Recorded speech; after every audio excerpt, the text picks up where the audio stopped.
Welcome, brave souls, to a world shrouded in velvet and whispered secrets, where the gleam of a crown hides 1,000 shadows. Turn down the lights, pull your blankets close, and prepare to journey with us into the opulent yet terrifying heart of medieval European royalty. Forget the fairy tales. This is a true saga of power's relentless grip, of strategic marriages that become gilded cages, and the bitter taste of personal tragedy that clung to even the most exalted bloodlines. In this enthralling series, we rip back the heavy tapestries of history to expose the hidden ailments that plague dynasties, the ruthless political gambits played for thrones, and the unseen sacrifices demanded by the crown. You'll witness quiet acts of defiance, the desperate measures of parents, and the chilling legacy that binds Europe's royal houses in a complex web of ambition and silent suffering. Are you ready to discover the chilling truths buried beneath centuries of pomp and circumstance? Then lean closer. Let the flickering shadows dance, and tell us in the comments below, where are you listening from as history's deepest secrets unfold around you? Don't forget to like and subscribe to ensure you don't miss a single haunting revelation in this epic tale of survival and rebellion. A chilling guttural creak from the massive bronze gates echoed throughout the great hall, a sound like the ancient bones of the monarchy groaning under an unseen burden. The air, thick with the scent of beeswax and frankincense, felt like an invisible shroud pressing against your lungs, tightening around your chest with each shallow breath. You felt the cold, biting chill of the stone floor pierce through the thin silk of your slippers, a deep, bone-aching cold that emanated not from the drafts, but from the oppressive weight of anticipation.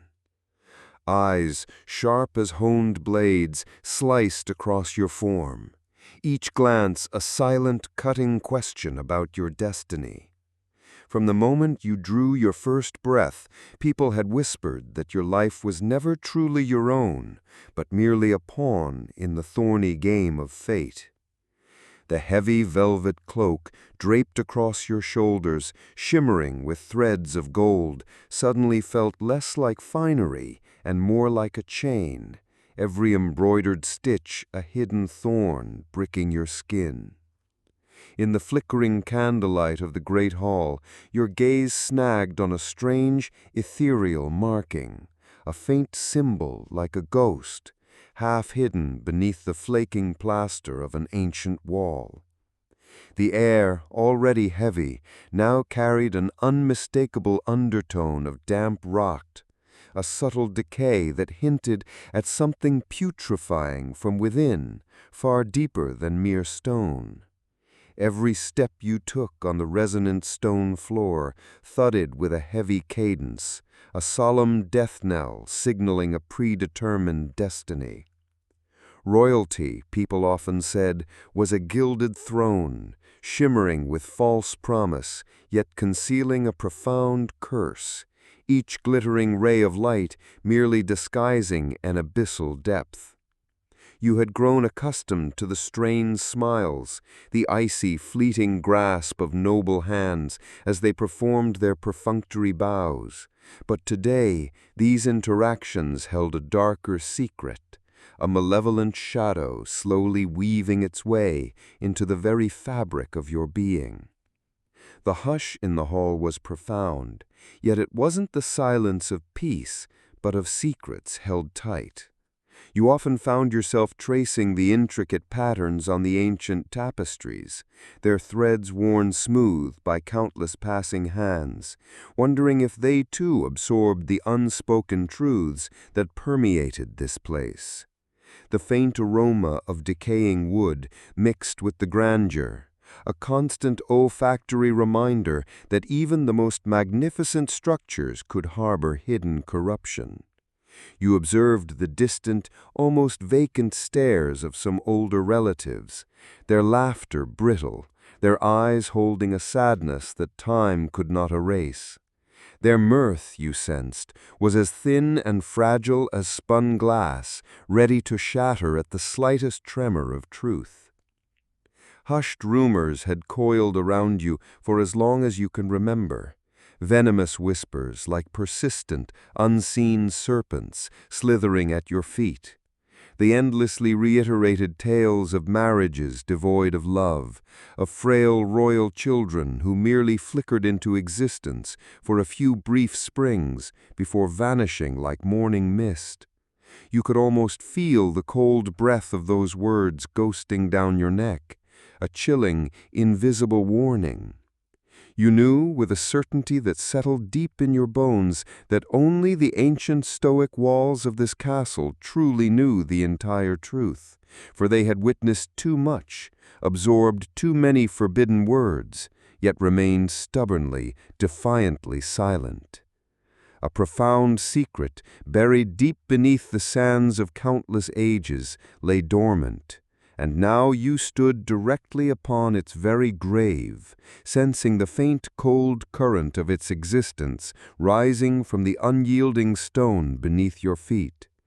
A fleeting, knowing glance from an aged courtier, his eyes holding an unsettling depth that spoke of burdens carried too long, like he knew far more than he dared to speak aloud, filled you with a creeping unease, a profound sense that something truly monumental was stirring beneath the polished, deceptive surface of your world. You'd grown accustomed to the gilded cage, to the ornate, meticulously choreographed routines that dictated your every waking hour.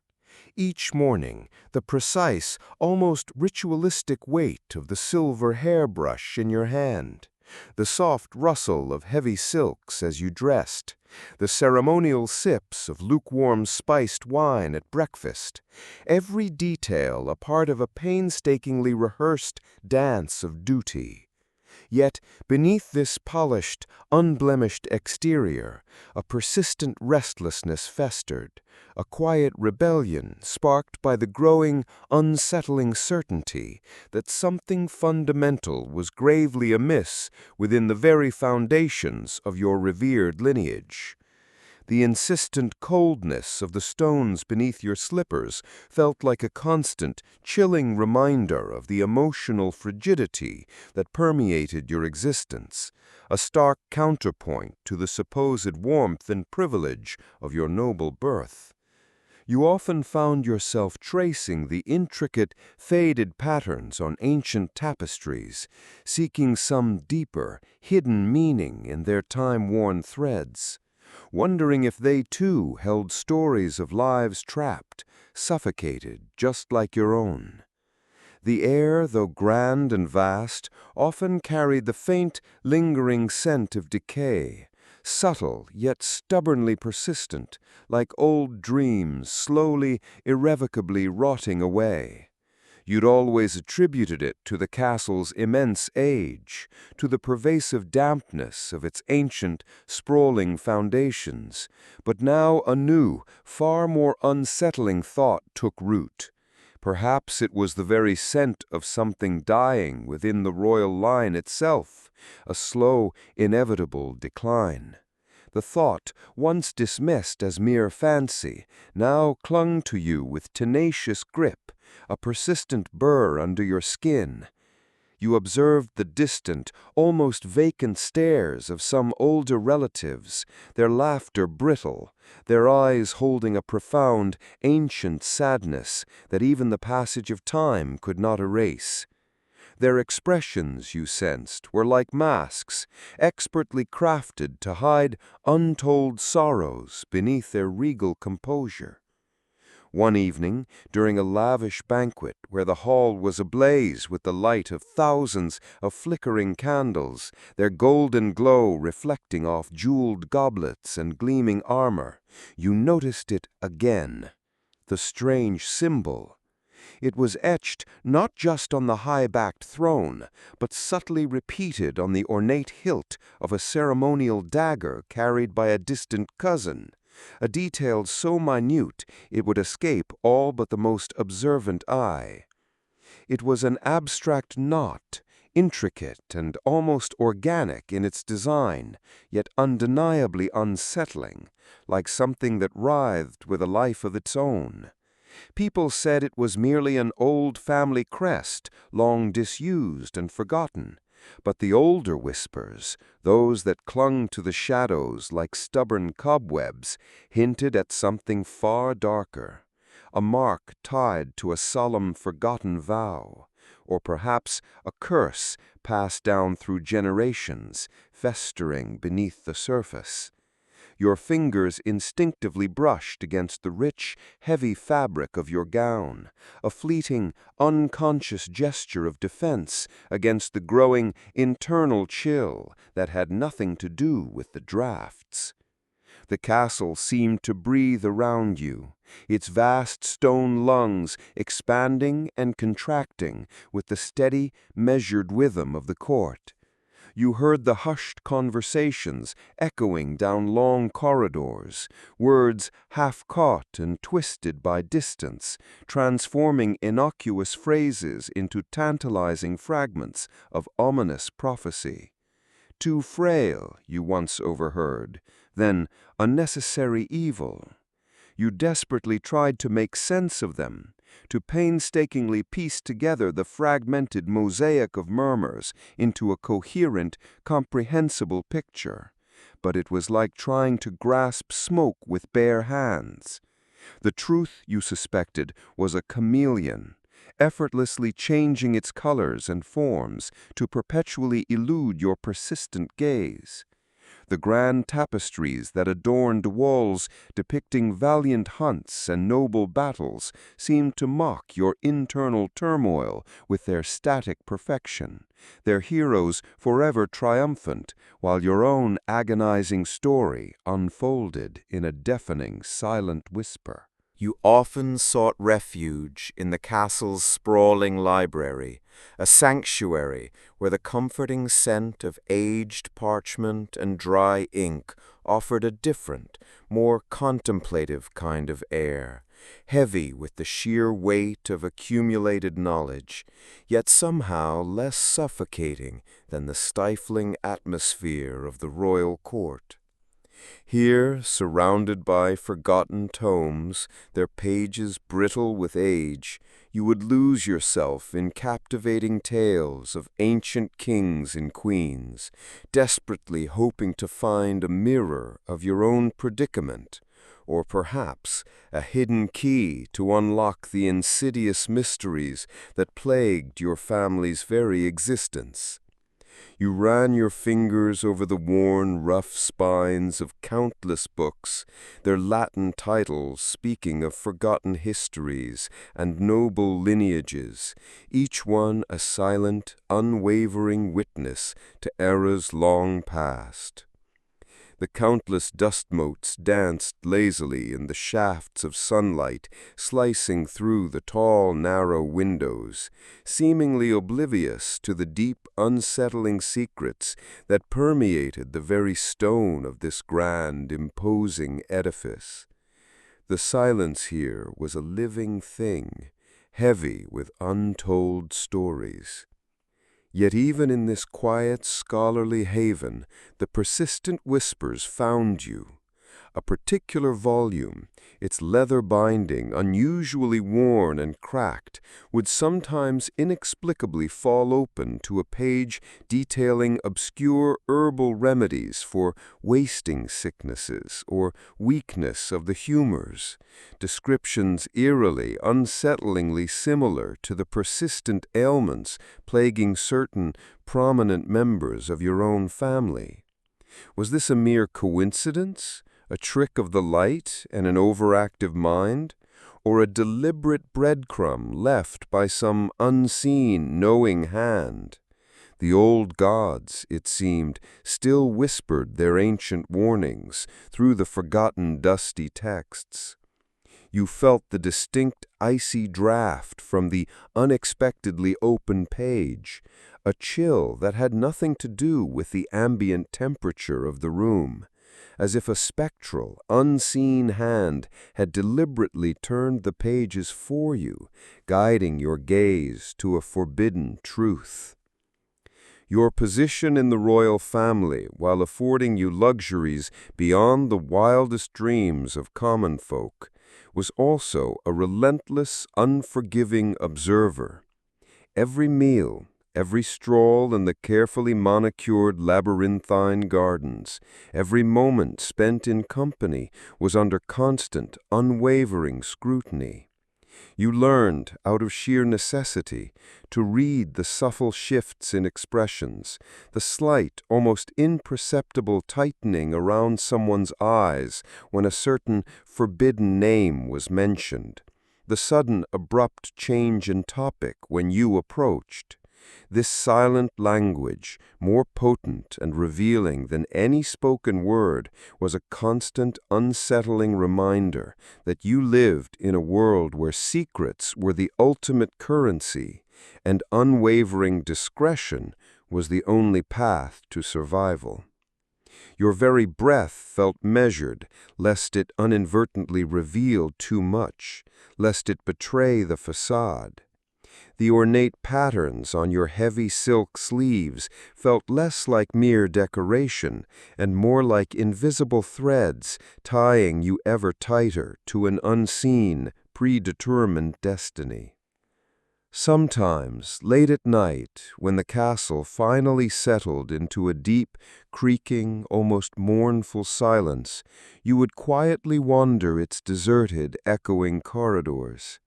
The moonlight, filtering through the intricate stained glass windows, cast long, distorted shadows that danced eerily on the cold stone walls, transforming familiar statues into grotesque, watchful guardians, their silent, unblinking stares filled with ancient wisdom and profound, untold sorrows. The very air would grow heavy, imbued with the palpable presence of the ghosts of generations past, their unseen presence a constant suffocating reminder of the weighty lineage that flowed, thick and potent, through your very veins.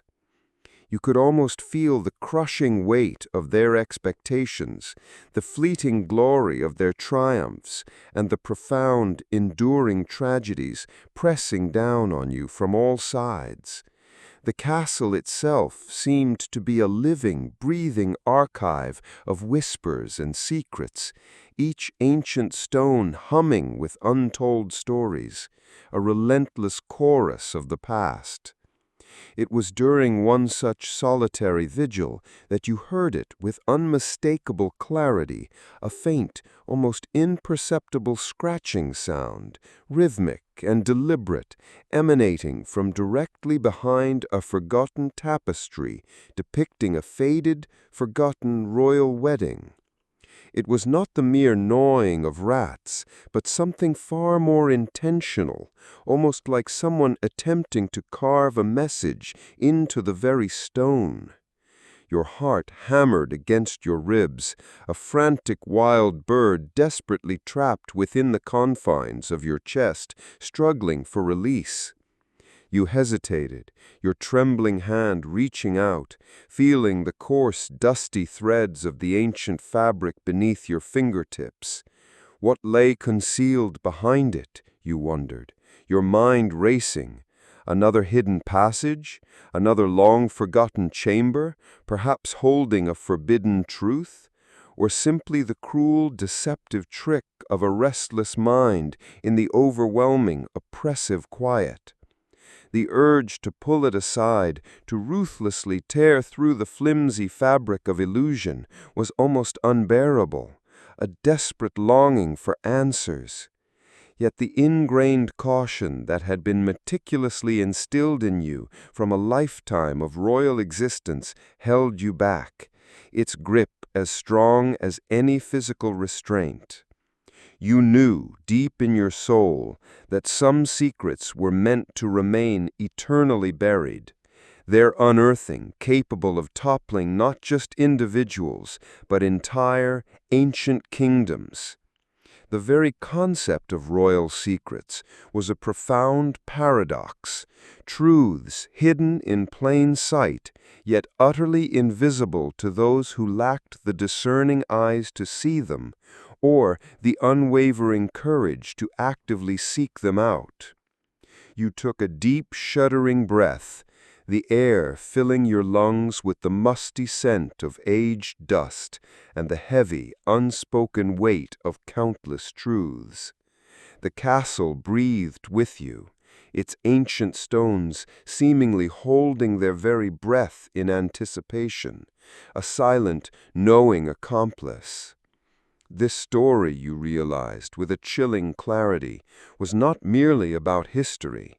It was inextricably about you, an unwilling participant trapped within its intricate, thorny, and often cruel design.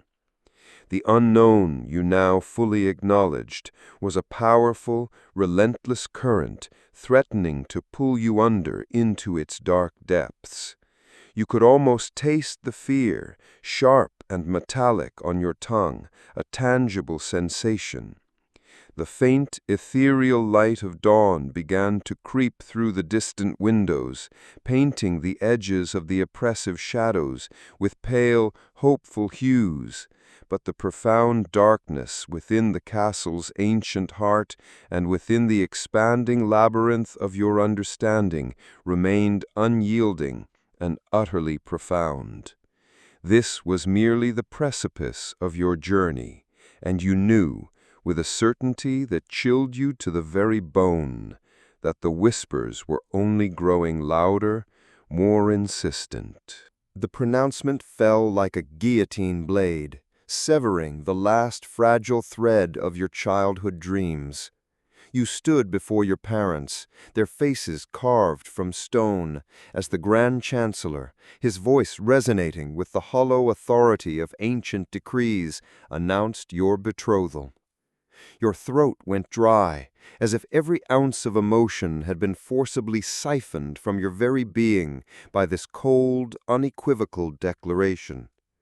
A sickening lurch twisted in your gut, your stomach knotting into a tight, miserable ball as you absorbed the chillingly pragmatic words: alliance, strengthening the throne, securing the lineage. These were not terms of love or partnership, but the rigid, unforgiving language of a ledger, of a transaction. You felt the subtle tremors of the cold marble floor beneath your feet, a phantom echo of the tremor in your own heart, a heart that seemed to be shrinking under the immense pressure. From the moment the words left the Chancellor's lips, the air around you thickened, heavy with unspoken expectations. You were no longer just yourself. You were a vital cog, meticulously polished, destined to fit into the grand, unyielding machinery of the kingdom. Every glance from a courtier, every hushed conversation among the ladies-in-waiting felt like a silent reminder of your new, inescapable reality. You could almost taste the bitterness of the forced smiles and the manufactured courtesies, a flavor that clung to your tongue long after the words were spoken. Your future, you realized with a chilling certainty, was a river already diverted, its course predetermined by hands far removed from your own desires. The subsequent days blurred into a suffocating cycle of lectures on diplomacy, etiquette, and the lineage of your intended spouse. Each lecture felt less like education and more like indoctrination, stripping away your individuality piece by painstaking piece. The relentless drone of the tutors, their voices devoid of warmth, filled the grand chambers, teaching you how to walk, how to speak, even how to breathe like a queen-to-be. You caught glimpses of servants hurrying by, their faces averted, their silence louder than any shout, for they too understood the unspoken rules of this gilded cage. You tried to argue, to find words, any words, to articulate the burgeoning rebellion in your heart during a tense private audience with your parents. Their eyes, usually filled with distant affection, were now hardened by duty, impenetrable as fortress walls. Their voices, once comforting, became sharp instruments of statecraft, duty, legacy, the future of the realm. These words were not mere sounds, they were sharpened needles pricking and piercing the tender flesh of your soul, leaving invisible wounds that bled silently. Every logical plea you mustered, every desperate argument for personal freedom was crushed beneath the colossal, unyielding weight of tradition and dynastic power, like brittle autumn leaves under a marching army. The suffocating scent of ancient parchment, dry and dusty, mingled with the cold metallic tang of ink from countless treaties and royal decrees. These were not mere documents, they were the very chains that bound you, invisible but unbreakable, encircling you like a phantom shroud, tighter with every passing day. You could feel their ghostly weight on your shoulders, a premonition of the life you were about to inherit. The whispers in the corridors, once distant, now seemed to press in on you from all sides, a relentless murmuring tide of obligation. A necessary sacrifice, you heard one courtier murmur to another. But whose good, you wondered bitterly, feeling a sudden surge of impotent fury, if not your own? Your first formal meeting with your intended spouse was a spectacle of calculated formality, staged in a grand salon where every ornate detail seemed to distract from the stark reality of the arrangement. There was no warmth, no flicker of genuine connection, only the cool precision of diplomatic niceties. Their smile, you noted, was perfectly practiced, a brittle, unconvincing facsimile of joy, as cold and lifeless as a marble statue in a crypt, devoid of any genuine warmth. You extended your hand, feeling the subtle tremor in your own fingers, as their grasp, though gentle, lacked any comforting pressure. It was a formal touch, nothing more, conveying neither affection nor animosity. But then, in a fleeting, almost imperceptible moment, as your eyes met across the polished surface of the table, you caught it, a brief, startling flicker of deep sorrow, a shadow of weariness, a shared sense of profound resignation mirrored in their glaze. It was a raw, unvarnished glimpse into a shared predicament, an understanding that transcended language and protocol. In that solitary, unspoken second, you realized this marriage was a tragedy, not just for you, but for them as well. Two souls bound together by an intricate, merciless web of fate, their hearts separated by an unbridgeable chasm of unfulfilled desire. After that brief, unnerving encounter, the reality of your fate settled upon you like a suffocating shroud. You walked through the castle halls, the echoing silence a constant companion, feeling the profound ache of loss deep within your bones. The freedom you had once dreamed of, the possibility of choosing your own path, of experiencing true love, all of it now seemed a distant, unattainable mirage, shimmering tantalizingly on the horizon of a life you would never lead. Your future stretched before you, a vast, barren desert, devoid of the oases of personal choice, its emptiness echoing with unspoken regrets. You were merely a valuable piece on the grand chessboard of the empire, moved by unseen hands, guided by motivations you could barely grasp, but whose authority was absolute. You had no right to refuse, no power to choose. Your life, to the endless, insatiable demands of lineage and legacy. You could feel the weight of this truth pressing down on you, a physical ache that permeated every fiber of your being. The historical echoes were everywhere, if one only knew where to look. People often spoke of it in hushed tones, how countless royal marriages throughout history, like those meticulously orchestrated within the formidable Habsburg dynasty or the majestic Romanov family, were never about love or affection. They were stark, cold political arrangements, diplomatic chess moves disguised as joyous unions. You realized your predicament was but a single modern verse in an ancient, sorrowful song, a melody of duty and sacrifice played out through centuries. Each union was a meticulously drafted treaty, sealed not with a kiss, but with the cold, impersonal flourish of a royal signature.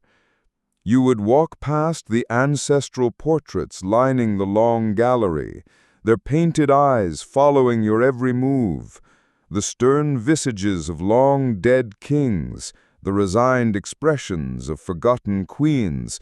Their faces seemed to mirror your own burgeoning despair. You wondered how many of them had felt this very same emptiness, this profound sense of being adrift in a sea of duty, their personal desires drowned beneath the waves of dynastic expectation.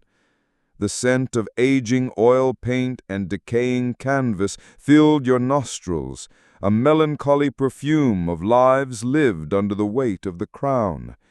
You were just one more link in a long, unbroken chain, a chain forged not from love, but from the unyielding cold steel of political necessity. The knowledge that your story was not unique brought a strange, bittersweet comfort. You were part of a vast, unseen tapestry, woven from the same threads of sacrifice and obligation as countless royal ancestors. Yet this awareness also heightened the sense of entrapment. How could one break free from a pattern that had spanned centuries, a tradition so deeply ingrained it seemed a natural law? The weight of history pressed down on you, a suffocating blanket of inevitability.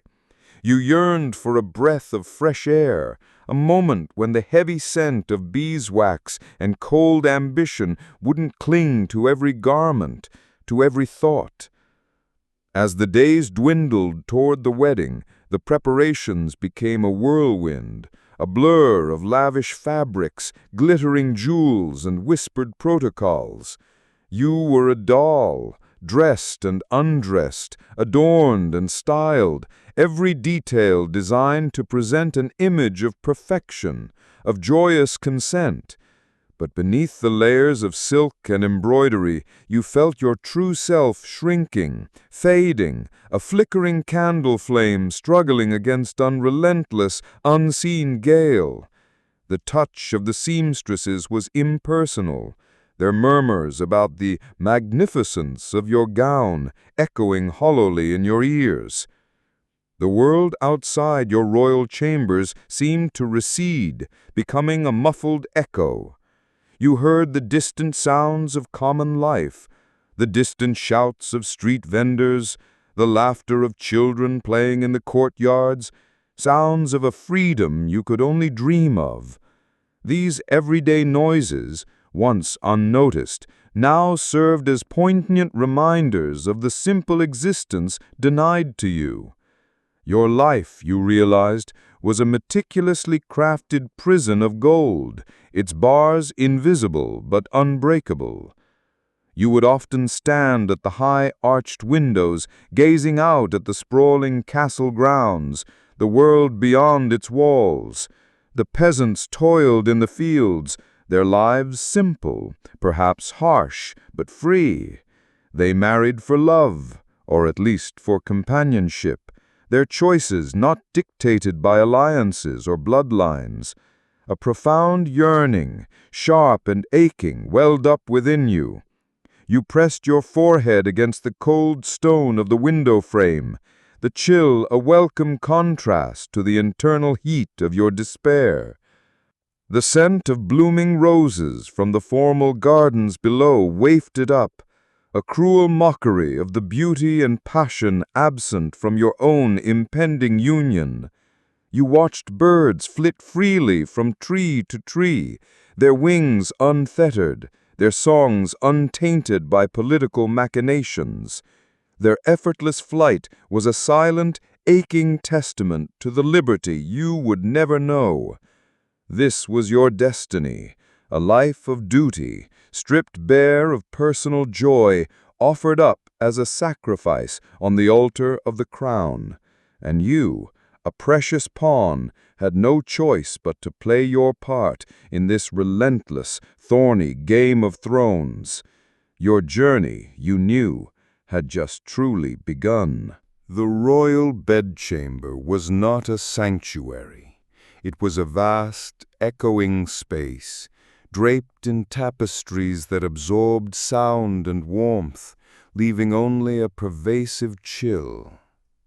The wedding ceremony had been a blur of gilded opulence and performative smiles, a grand charade for the world to witness. Now, in the stark, unyielding quiet of night, the true performance began. You lay beside your spouse, the expanse between your bodies a gaping chasm wider than any ocean, filled not with pillows and blankets, but with the suffocating weight of unspoken expectations. There was no tenderness, no flicker of warmth, only a chilling, almost clinical detachment. You felt the icy brush of their hand as they reached for yours, a touch devoid of comfort, the scent of unfamiliar perfume on their pillow assaulting your senses. Each shallow breath you took felt heavy, as if the very air in the room had been frozen solid by the profound absence of emotion. The long night stretched out, an interminable parade of solitude disguised by proximity. The silence of the bedchamber pressed in on you, thick and unyielding, a living entity that amplified your every unspoken fear. Sometimes in those deep, isolating hours, you would hear the faint, distant peal of laughter echoing from other, more convivial sections of the castle, perhaps from the servants' quarters or the guards' common room. Or, as dawn crept grudgingly through the leaded windows, the carefree chirping of birds from the castle gardens outside would reach your ears, their melody a mocking counterpoint to your gilded confinement. These sounds of unburdened joy, distant and unattainable, were a cruel, ironic symphony orchestrating the depth of your imprisonment. The contrast between the vibrant life beyond your thick stone walls and your own stifling existence only deepened the ache of your profound loneliness. The pressure to produce an heir, a direct and undeniable lineage, settled upon you like a suffocating shroud, heavier than any crown. It wasn't merely a hope, it was an imperative. A decree whispered by every courtier, echoed in the strained smiles of your parents. You began to notice the subtle, scrutinizing glances from the aged royal midwives, their eyes like gimlets assessing your every movement, your every meal. You even overheard a scullery maid, her voice hushed, whispering about strange, arcane folk remedies and fertility charms passed down through generations meant to ensure the safe and swift arrival of a male child. You felt yourself reduced, stripped of your humanity, transformed into little more than a vessel, a fertile field expected to yield its bounty regardless of the barrenness within your soul. You were a tree, meticulously cultivated and pruned, relentlessly expected to bear fruit, even though its very core felt withered and barren. Each morning, as you faced your reflection in the polished silver mirror, you saw a stranger staring back. The face that greeted you was undeniably your own, yet it was imbued with a profound, weary sadness you had never known before, a sorrow that seemed to have materialized overnight, etching itself into your features. You instinctively reached out, your fingertips tracing the curve of your cheek, feeling the unsettling coldness of your own skin. It was as if the vibrant, spirited person you once were had been replaced by a carefully constructed facade, a beautiful but lifeless mask crafted to fulfill a royal function. Your very image, you realized with a jolt, was no longer a reflection of your soul, but a chilling portrait of a stranger, consumed by the very cloak of destiny you wore.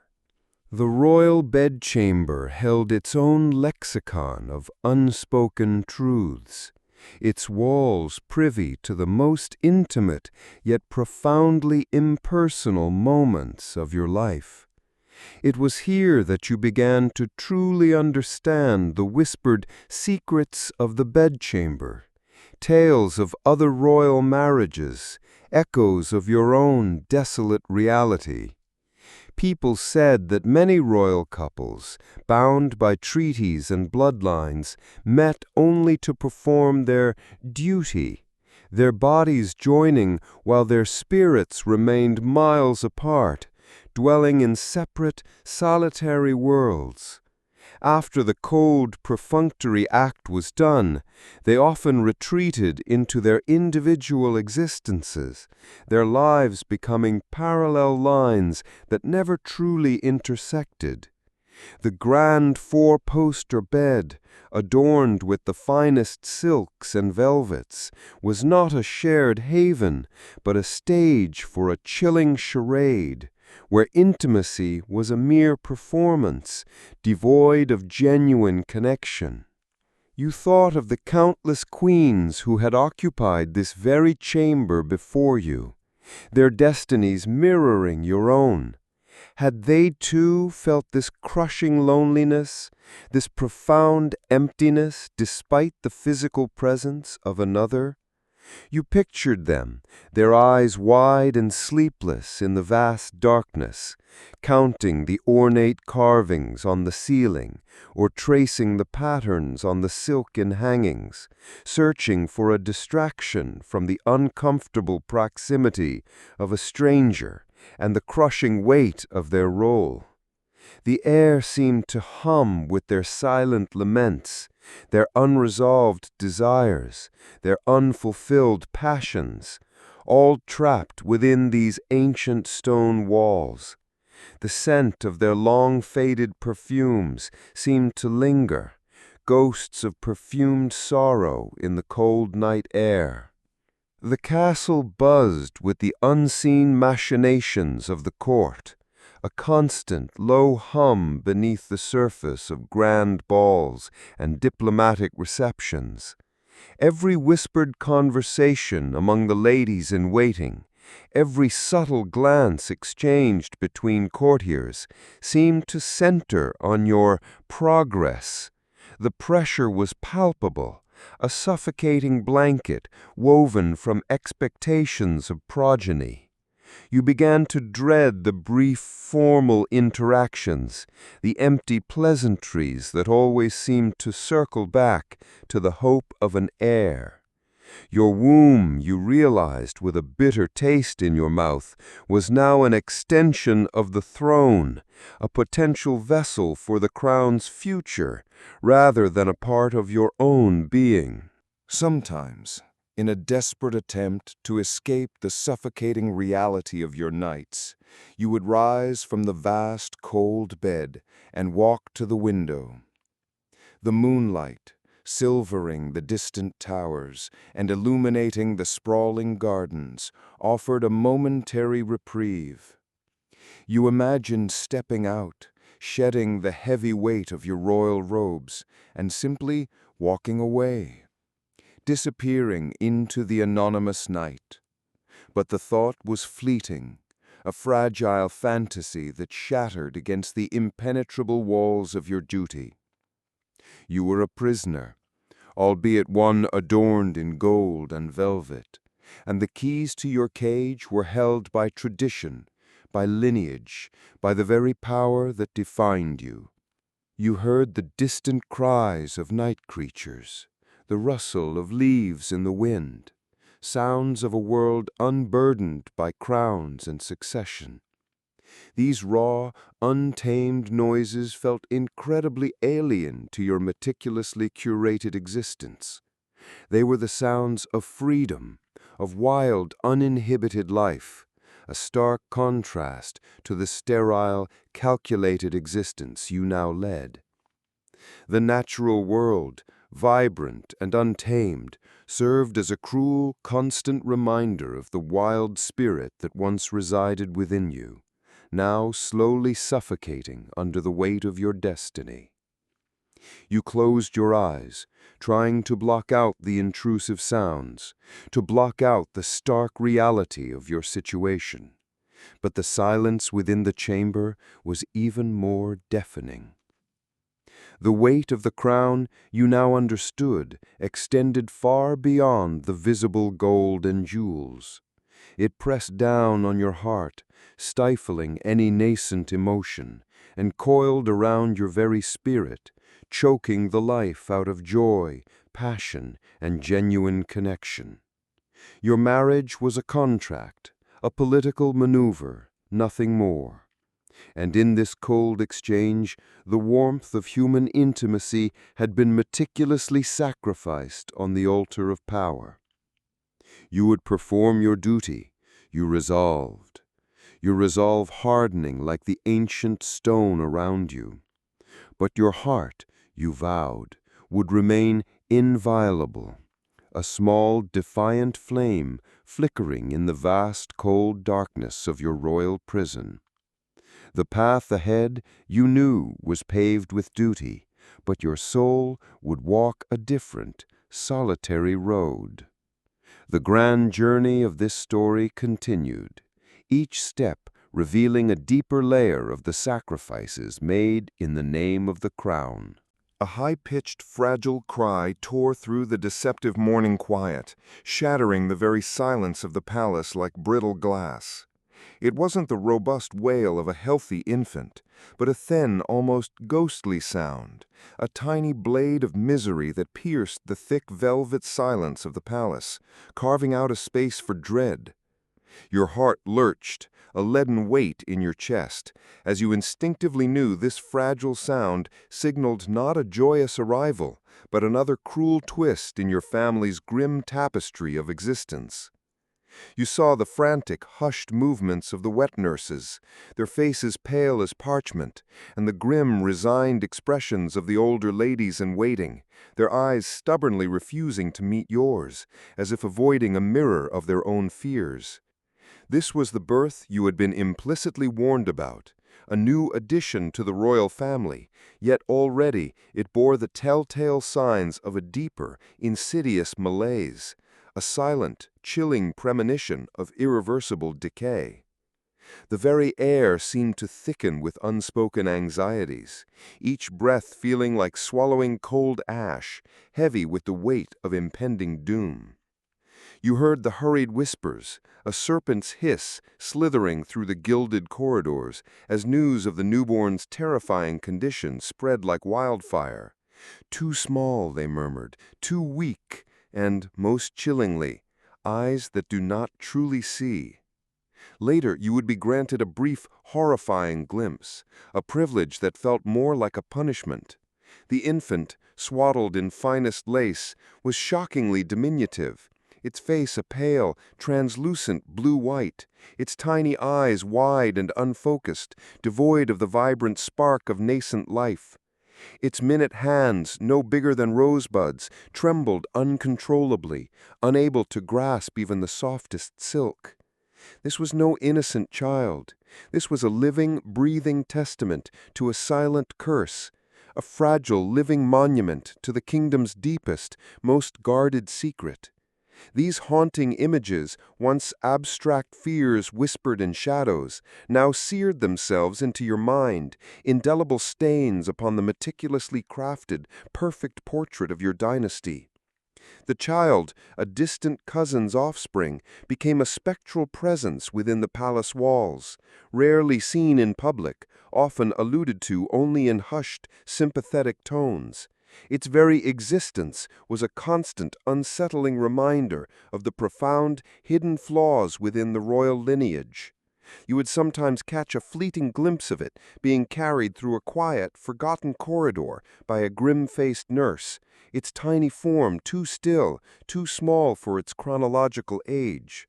The faint, persistent scent of pungent medicines and stale linen clung to the air around its infrequent procession, a stark and unsettling contrast to the usual perfumes and opulent grandeur of the court. You began to notice other subtle signs, too, in those you encountered daily. A young royal page, usually so agile and sprightly, now walked with a noticeable, dragging limp, his left leg trailing slightly, a perpetual wince etched onto his youthful face. Or an older, esteemed aunt, whose once sharp wit had sadly dulled into rambling, incoherent sentences, her once beautiful smile twisting into an unnatural, almost grotesque grimace, a living mask of past vitality now consumed by unseen illness. The more you witnessed these unsettling manifestations, the more frequently you heard the chilling whisper of the Habsburg jaw. It wasn't just a dusty historical anecdote from forgotten scrolls. It was a living, breathing specter that haunted the very features of your family, a grotesque inheritance. You saw it in the pronounced prognathism of a second cousin, the disturbing way their lower jaw protruded unnaturally, the slightly swollen tongue that made their speech indistinct and slurred. This distinct facial feature, once superficially dismissed as a mere familial trait, now took on a sinister, deeply unsettling significance, a cruel visible brand of unchecked inbreeding, an undeniable, damning mark of inherent, generational weakness. You felt a subtle, sickening lurch in your stomach each time you recognized it, a wave of cold dread washing over you, as if the very air around them carried the chilling, inescapable truth of their genetic burden. It was a physical manifestation of the whispers you'd heard since childhood, an undeniable truth etched irrevocably into bone and flesh, a chilling testament to a profound internal corruption. The fear, once a vague, distant discomfort, intensified with each passing day, becoming a cold, sharp blade twisting relentlessly in your gut. You'd always been taught that royal blood was pure, strong, a sacred, unbroken lineage, divinely appointed. Now you saw it for what it truly was, tainted, exquisitely fragile, and dangerously, irrevocably diluted.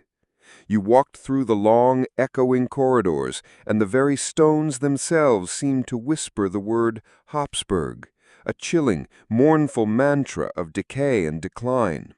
The grand portraits that lined the venerable halls, showcasing generations of your illustrious ancestors, suddenly seemed to wear a new, unsettling expression. You scrutinized their painted faces, searching not just for that telltale jawline, but for the slightest hint of the inherent vulnerability that now so clearly plagued your own generation. The past was no longer merely a comfortable history.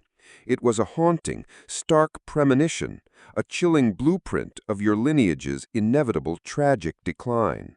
One afternoon, while passing by the secluded infirmary wing, a place usually meticulously avoided by those of royal blood, you caught the hushed, urgent voices of the court physicians. Their words were low, almost imperceptible, muffled by the heavy oak door.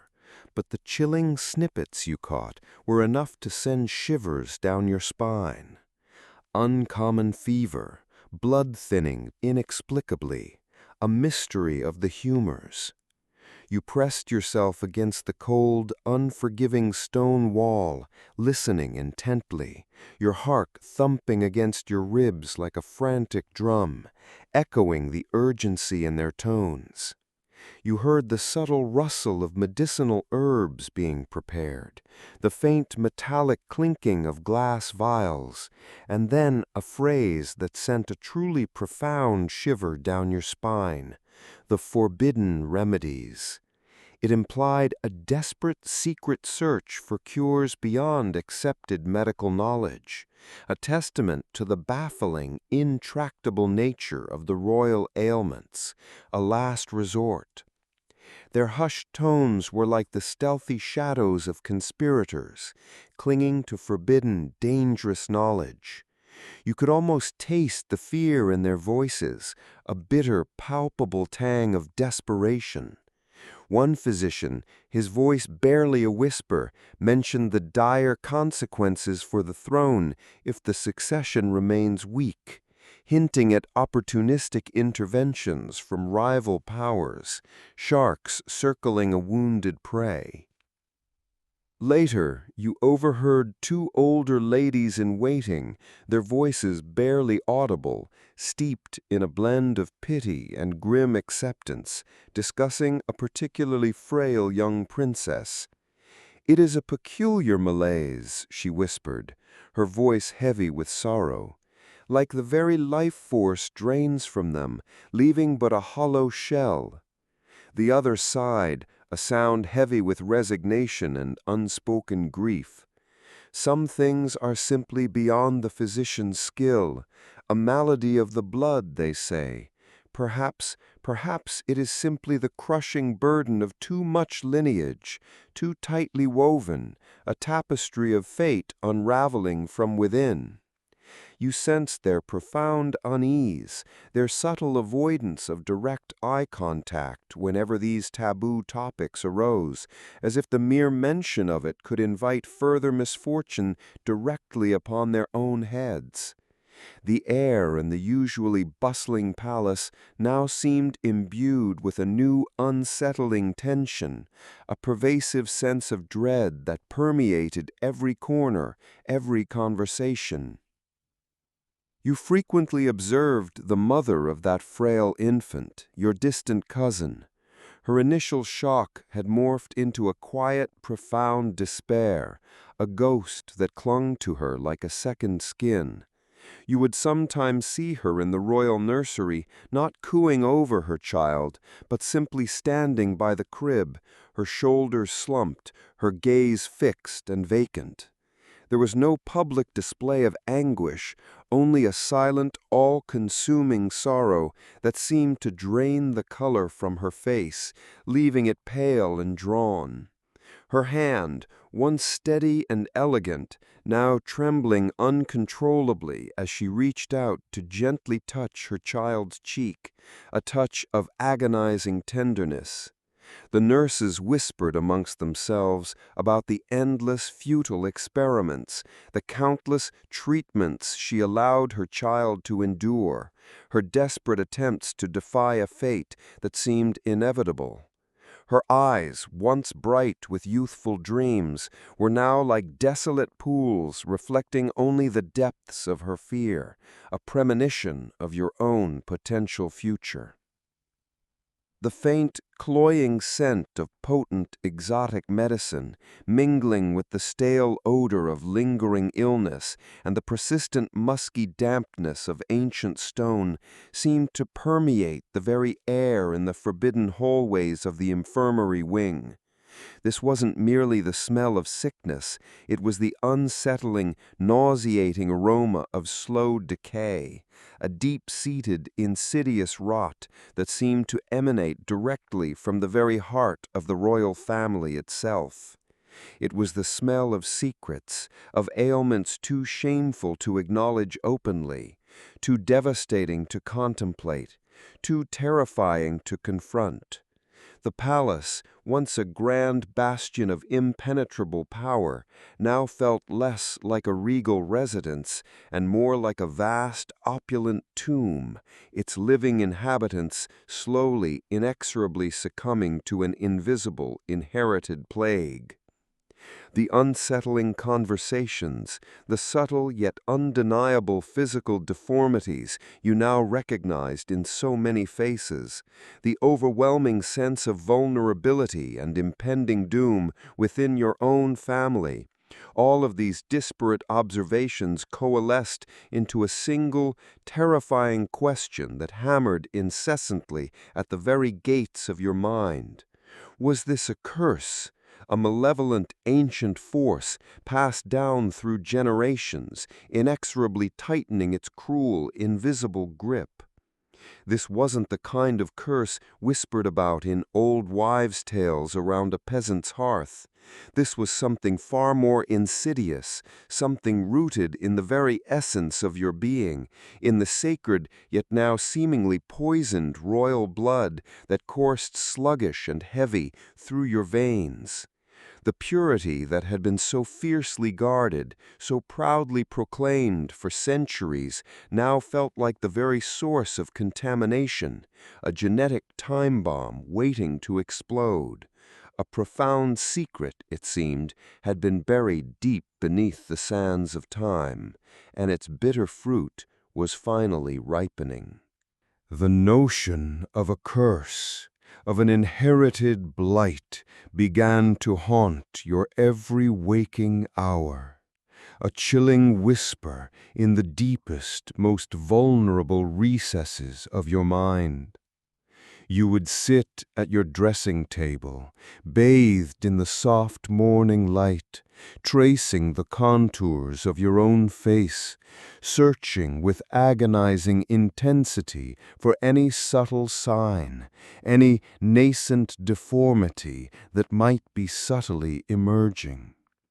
You anxiously examined your hands, your limbs, your entire body with a new, almost obsessive scrutiny, dreading the discovery of even the slightest imperfection, a harbinger of the doom you now saw in others.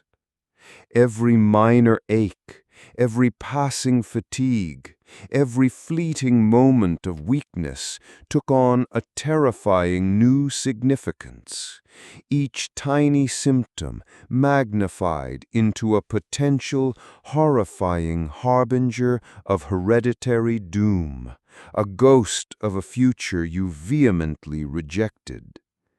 The lavish silks and gleaming jewels you wore felt less like adornments and more like a flimsy, desperate disguise, attempting to mask a deepening internal decay, a silent, unseen corrosion of your very essence. In a desperate, almost unconscious attempt to exert some control over your terrifying future, you began to perform small, private rituals.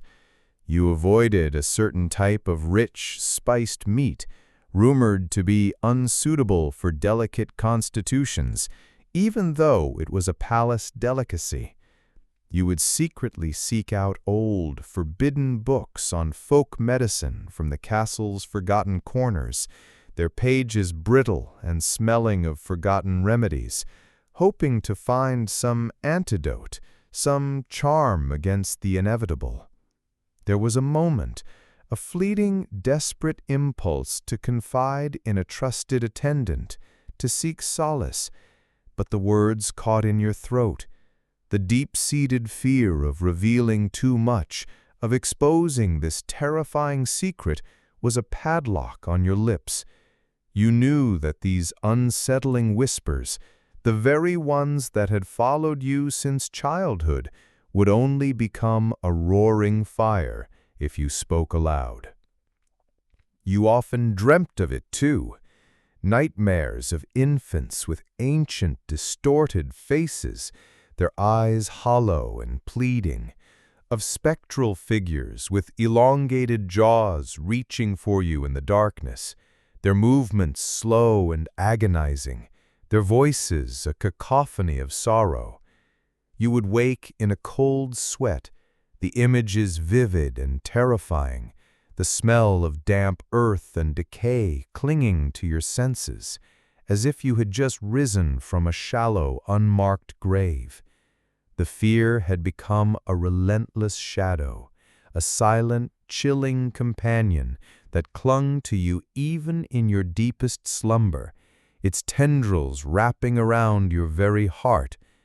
It was a terrifying premonition, a vivid, inescapable glimpse into the potential future that awaited your lineage, a fate you now understood with terrifying clarity. The grand pronouncements of royal strength, the endless boasting of your dynasty's unbroken line now rang utterly hollow in your ears, like empty barrels rolling across a deserted floor.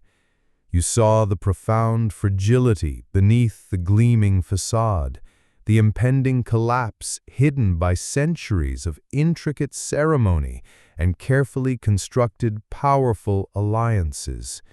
The very concept of your royal blood, once a source of immense pride, now felt like a crushing burden, a ticking time bomb within your veins, its relentless pulse counting down to an unknown end. It was no longer a blessing. It was a profound, inescapable liability, an inheritance irrevocably tainted by invisible disease, a generational poison. The burden of this devastating knowledge pressed down on you, a physical weight that made each breath a conscious, agonizing effort, each step an act of silent defiance against a fate you increasingly feared was inevitable. You began to observe your own parents with a new, critical, almost forensic eye. Did they truly know the full, horrifying extent of this truth, or were they simply blind, or worse, complicit? Had they too experienced this creeping dread, this silent terror, and simply chosen to bury it under layers of duty and tradition?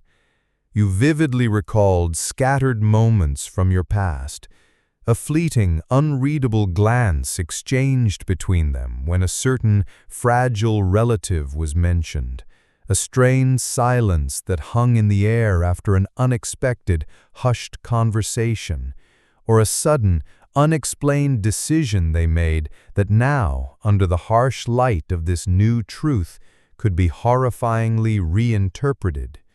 Their stoicism, once admirable, now seemed like a deliberate, impenetrable mask of denial, a calculated blindness to the decaying reality of their own bloodline, a profound betrayal. The vastness of the palace, once a symbol of endless, unassailable power, now felt like a confining, inescapable prison, its ancient walls pressing in, trapping the hidden ailments and the horrifying secrets within. This opulent cage, you realized, was a breeding ground for immense power and its devastating self-inflicted wounds, a festering wound beneath the crown. The air grew heavy with the palpable weight of unsaid words, of unshed tears, and the silent, terrifying march of a genetic legacy that cast a long, inescapable shadow over your future. The chilling journey of this story, you knew, was only just beginning to truly reveal its horrifying depths. The council chamber, usually a place of hushed reverence and calculated diplomacy, felt like a dissection room that day.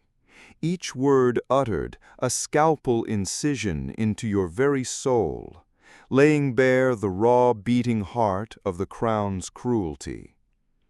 You stood before the assembled elders, your parents among them, their faces meticulously crafted masks of impassive authority, as the Grand Vizier, a man whose eyes held the cold, unfeeling glitter of polished steel, delivered his chilling pronouncement.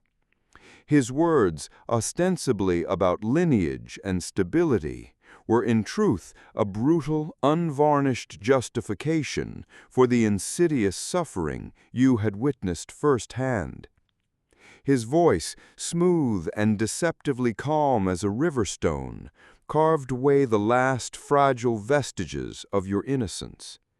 He spoke of the unwavering necessity of keeping the royal bloodline impeccably pure, of preserving the kingdom's unassailable strength, as if human lives, fragile and precious, were mere interchangeable cogs in a grand, unforgiving geopolitical machine.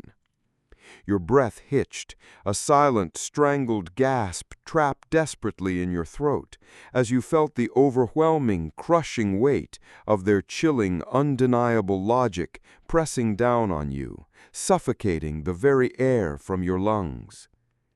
Their arguments were meticulously constructed, polished like priceless gemstones, each cold, glittering facet designed to reflect an image of unimpeachable righteousness.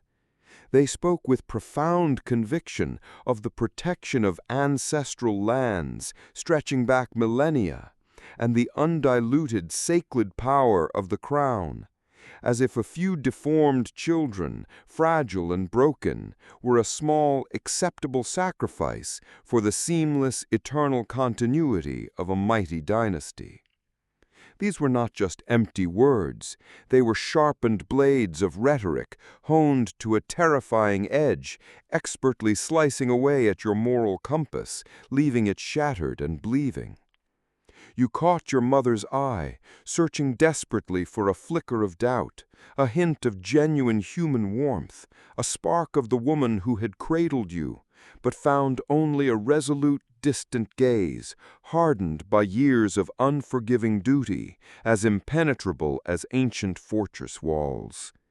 This cold, calculated reasoning, delivered with an air of irrefutable ancient wisdom, was more profoundly horrifying than any grotesque monster your darkest nightmares could conjure. In that precise moment, you understood with chilling clarity that your own kin, those who wielded the ultimate power, were capable of a cruelty far more insidious, more pervasive than any overt act of malice, a cruelty cloaked in noble intention. The air in the chamber grew heavy and oppressive, thick with the cloying scent of their cold justifications, aged parchment, and the faint metallic tang of cold, ruthless ambition. The arguments flowed, relentless and unwavering, from the lips of each privy councillor. They meticulously reiterated the countless historical precedents, citing past alliances forged through incestuous unions, always emphasizing the sacred duty to the crown, a duty that superseded all individual human rights. Their words, sharp and precise as surgical instruments, lacked any genuine warmth of human feeling, cutting through the thin, fragile veil of civility to expose the raw, bleeding wound of their ruthless pragmatism, a gaping chasm where compassion should have been. They articulated a clear, unshakable belief that the long-term stability and singular power of the realm profoundly outweighed any individual suffering, a chilling calculus of human lives versus political gain.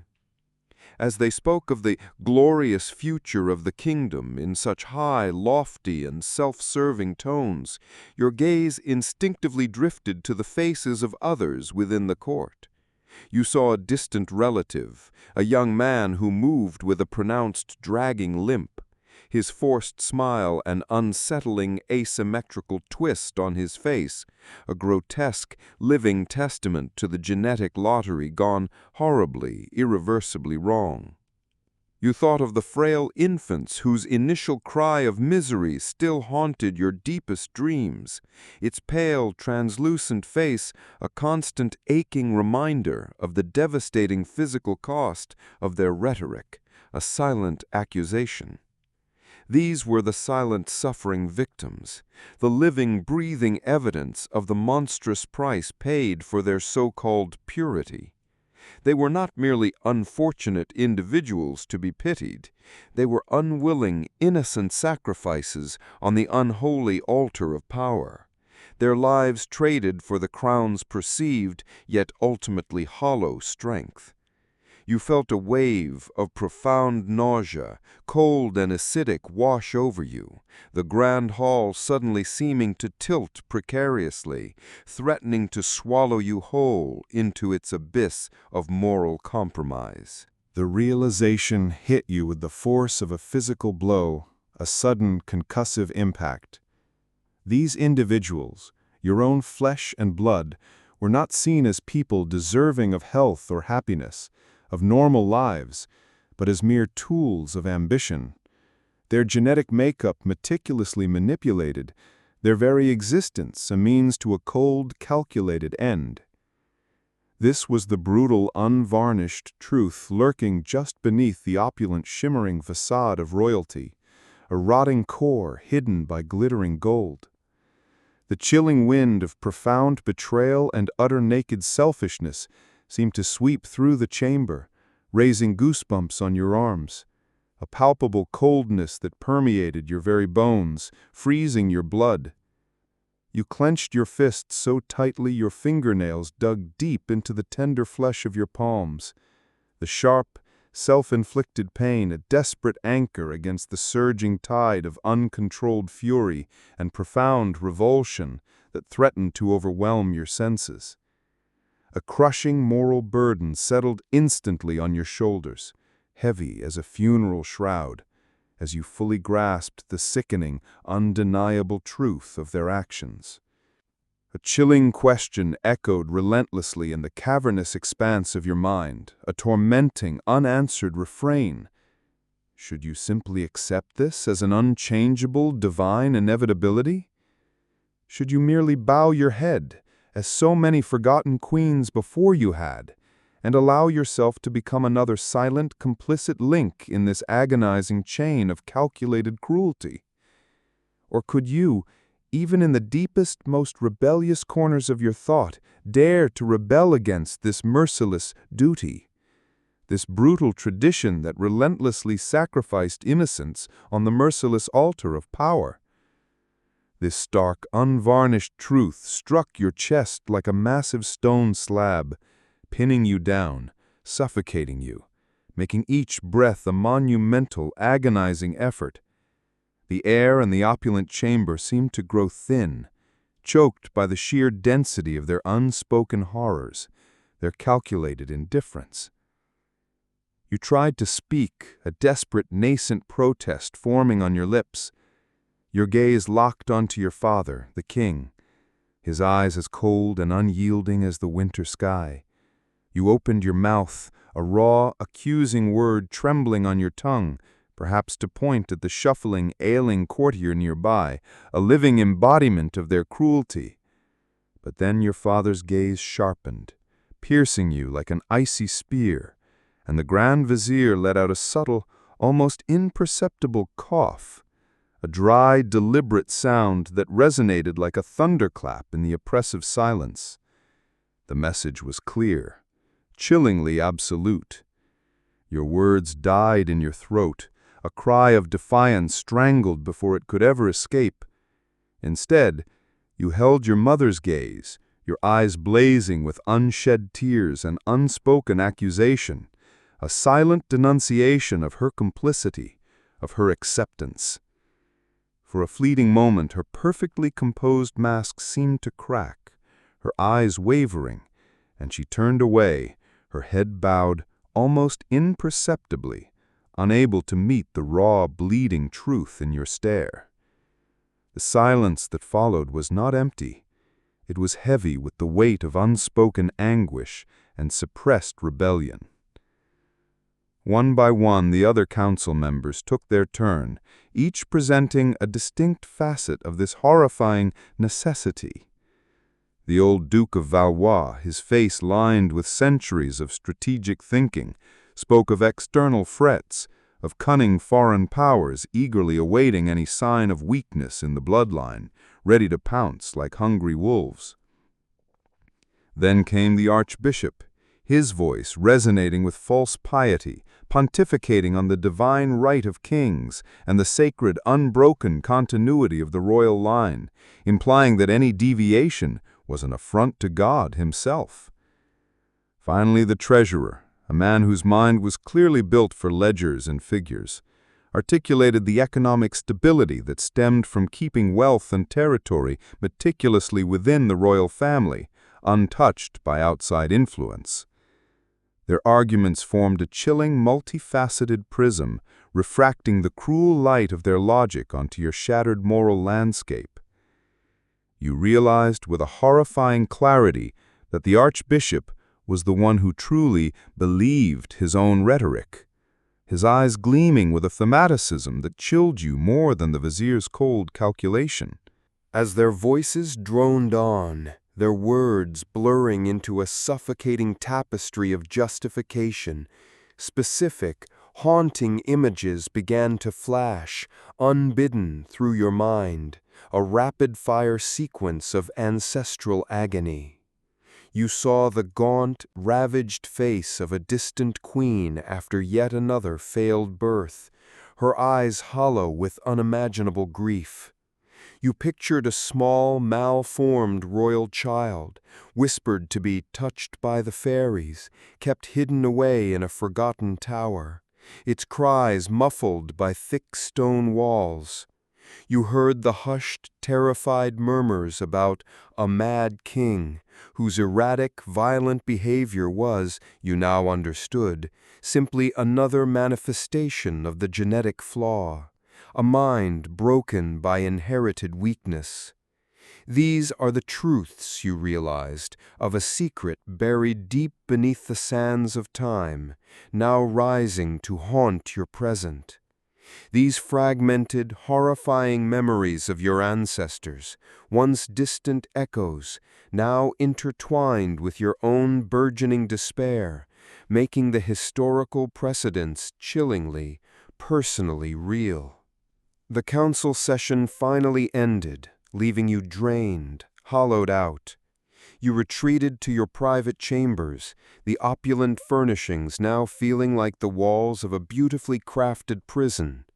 The weight of this revelation, this profound complicity pressed down on you, a physical agony. You found yourself pacing, a caged animal, the intricate patterns on the carpet blurring before your eyes. In a sudden surge of impotent fury, you snatched a delicate porcelain vase from a nearby table, your fingers tightening around it, wanting to hurl it against the unyielding stone wall, to shatter the suffocating silence with a sound of your own rage. But the impulse passed, replaced by a deep, wrenching sob that shook your entire frame, a silent, desperate cry swallowed by the thick velvet draperies. It was a cry not just for yourself, but for every nameless, faceless royal victim whose fate you now understood with terrifying clarity. You stared at your reflection in the polished mirror, searching for something, anything of the carefree girl you once were, but found only the haunted eyes of a woman burdened by a terrible secret. The knowledge that you were now inextricably down to this monstrous system, forced to be complicit in its perpetuation, was a psychological torment more profound than any physical pain. The freedom of ignorance, once a comfortable blanket, now seemed a cruel, distant luxury. You now carried the unbearable weight of this truth, the terrifying knowledge of the rot within your own lineage. And then a fleeting moment of defiant hope. As you left the council chamber, your gaze fell upon a young, thoughtful courtier, a scribe whose eyes held a flicker of shared horror, a nascent understanding. He offered you a subtle, almost imperceptible nod, a gesture so small it could have been accidental, yet in that instant it felt like a silent acknowledgment, a tiny spark of kinship amidst the suffocating oppression. It was a faint, almost invisible thread of connection, a subtle hint that perhaps, just perhaps, you were not entirely alone in your burgeoning rebellion, that the whispers of defiance could yet find fertile ground. This agonizing choice, this struggle between duty and humanity, was no longer just a theoretical dilemma. It was a living, breathing battle being waged within your very soul. The next part of this complex story would test the very limits of your resolve. A sudden sharp clang echoed from the forgotten corner of the royal archives, a sound like a lost soul dropping a chain, jolting you from the dusty silence. Your breath caught, a cold knot in your chest, as you instinctively knew it wasn't just a book falling. Drawn by an inexplicable, morbid curiosity, you peered behind a towering stack of crumbling scrolls where a forgotten tapestry hung askew. There, half obscured by shadow and draped with cobwebs, stood an old, unadorned wooden easel. Upon it, facing the wall, was a canvas. Your hands trembled as you reached out, pushing aside the heavy, musty fabric, and turned the painting. The image that materialized from the gloom struck you like a physical blow, stealing the air from your lungs. It was him. It had to be him. The face stared back, a grotesque mirror of your deepest fears, a living testament to the horrific price of absolute power. The portrait, despite its age and neglect, seemed to pulse with a chilling, tragic energy. It depicted Charles II of Spain, a king whose name was a whisper of caution in the darkened corners of European courts. Every line, every shadow meticulously rendered by the forgotten artist screamed of suffering. His jaw, famously prognathous, jutted out at a sickening angle, a monstrous caricature of the Habsburg jaw you now recognized in your own kin. His eyes, though painted, seemed to recede into deep, shadowed hollows, pools of profound melancholy and unspoken pain. There was no majesty, no nobility, only an undeniable, agonizing weariness etched into every feature, a king trapped not by enemies, but by his own lineage. He was not a great king. He was a living, breathing tombstone for a dying line, a painful reminder of the truly horrific price of unbridled power. As your fingers traced the rough, faded canvas, a small leather-bound book tumbled from behind the portrait, landing with a soft thud on the dusty floor. It was a diary, its pages brittle with age, its leather cover cracked and peeling. The air around it seemed to shimmer with a sorrowful aura, a palpable melancholy. The faint, sweet scent of decaying paper and faded ink wafted up, mingling with the pervasive dust of the archives, like the whispers of forgotten suffering from centuries past, yearning to be heard. You opened it with trembling hands, recognizing the elegant script of Don Manuel, Charles II's trusted valet and closest confidant. The diary entries were a litany of torment, a stark, unvarnished chronicle of a life steeped in agony. Don Manuel wrote of the king's constant, agonizing pain, not just in his body, but in his very soul. He detailed the king's excruciating difficulty in communication, his tongue too large for his mouth, his words slurred and unintelligible to all but a few dedicated souls. You read of the king's profound, suffocating loneliness, a monarch utterly isolated not by choice, but by the physical and mental deformities that rendered him an object of pity and, worse, ridicule. Don Manuel lamented how his king, though theoretically the most powerful man in Christendom, was a prisoner within his own frail, decaying body, a gilded cage of flesh and bone. The entry spoke of the endless experimental remedies, the desperate attempts by physicians to mend what was inherently broken, only to inflict more suffering. You could almost hear Don Manuel's anguished sighs echoing from the yellowed pages, his loyalty bordering on heartbreak.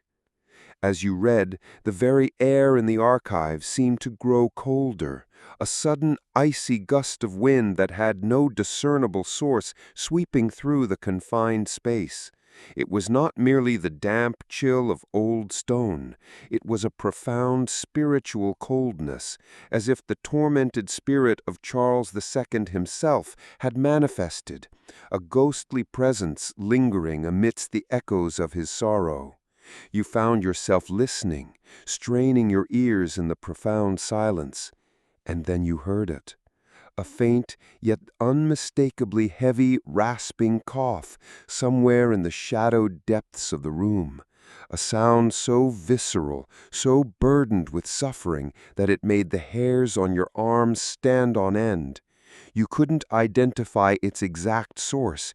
It seemed to emanate from everywhere and nowhere at once, a haunting echo from a distant grave. It was a sound that spoke not of life, but of desperate, unending struggle, a stark reminder of the king's constant physical agony. The cough was followed by a silence even more profound, broken only by the frantic pounding of your own heart. Was it merely your imagination, fueled by the harrowing diary entries, or was it indeed the chilling presence of a king condemned to an eternal torment, a phantom limb of a dying dynasty? Your eyes darted to the portrait, its dark eyes seeming to bore into your very soul, as if Charles II himself was reaching out from beyond a grave, a silent, desperate warning.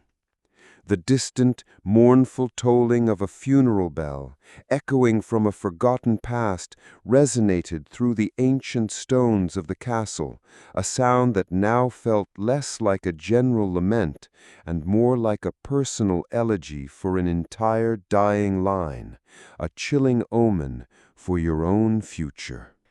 The diary detailed the desperate attempts to secure an heir, the brutal expectations placed upon the king despite his physical and mental limitations. You read of the endless, fruitless nights spent in the queen's chambers, the humiliation, the whispered accusations of impotence and divine displeasure. This mirrored your own experience, the cold duty of the bedchamber, but amplified to a monstrous degree. Charles II was not just a symbol of his family's decay, he was a testament to the ruthless, unforgiving machine of royal succession, which demanded offspring even when nature itself cried out in protest. A profound, chilling fear took root in your heart, deeper and more insidious than any you had known. You gazed at the portrait again, then instinctively brought your hand to your own jawline, tracing its contours, a desperate, silent inspection. Were you, too, destined to follow this grotesque path? Would your own children, should you ever bear them, inherit this same terrifying legacy? The thought was a cold, suffocating hand clutching at your throat, paralyzing you with its terrifying implications. The fear was not abstract. It was intensely, sickeningly real, an obsessive phantom that now clung to your every waking moment, every desperate dream. You remembered the distant cousin whose child was born so frail, so unlike a healthy infant. You thought of the Habsburg jaw you now saw so clearly among your own relatives, a distinct, unsettling mark of a shared, terrible inheritance. The image of Charles II, trapped and suffering, became a powerful visual prophecy, a ghastly mirror reflecting your own potential future. The whispers of the royal physicians, the strange, forbidden remedies, the desperate measures taken to conceal the truth, all of it now coalesced into a terrifying mosaic of a family fighting a losing battle against its own blood.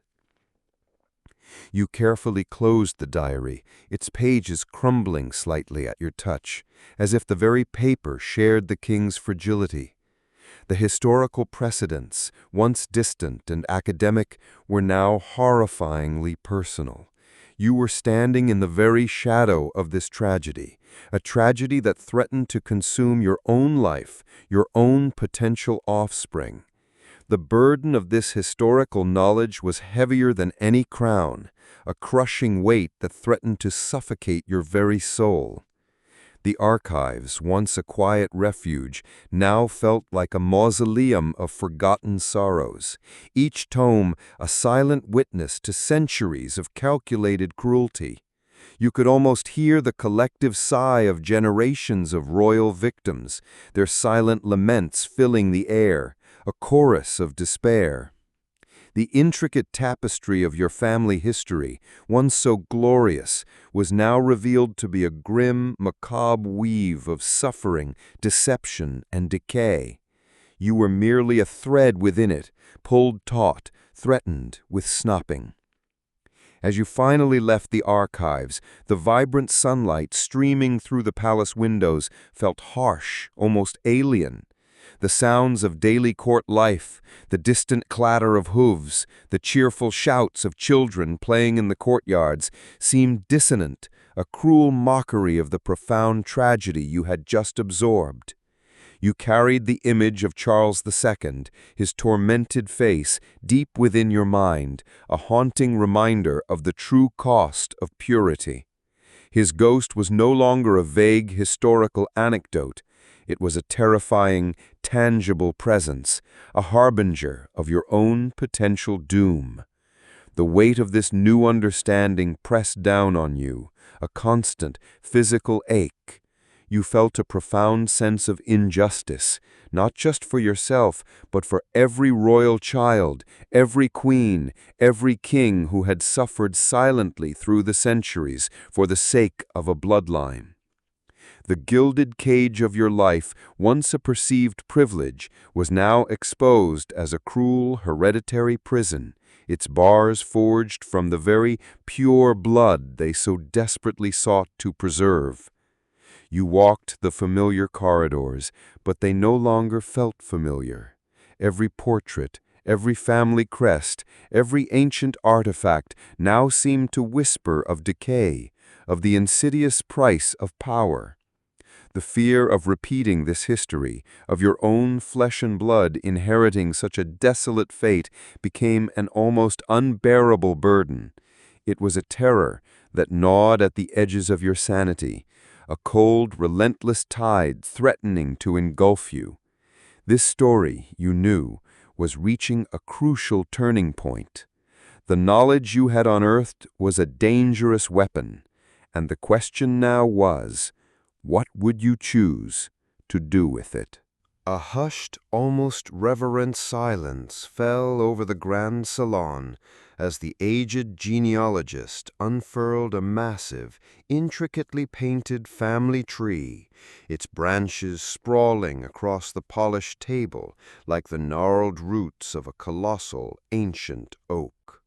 Your breath caught, a cold knot tightening in your stomach, as your eyes traced the familiar names of your own ancestors, then widened to encompass the interconnected lines stretching across the entire continent. Suddenly, the isolated torment of your own family seemed to merge with a chilling universal truth.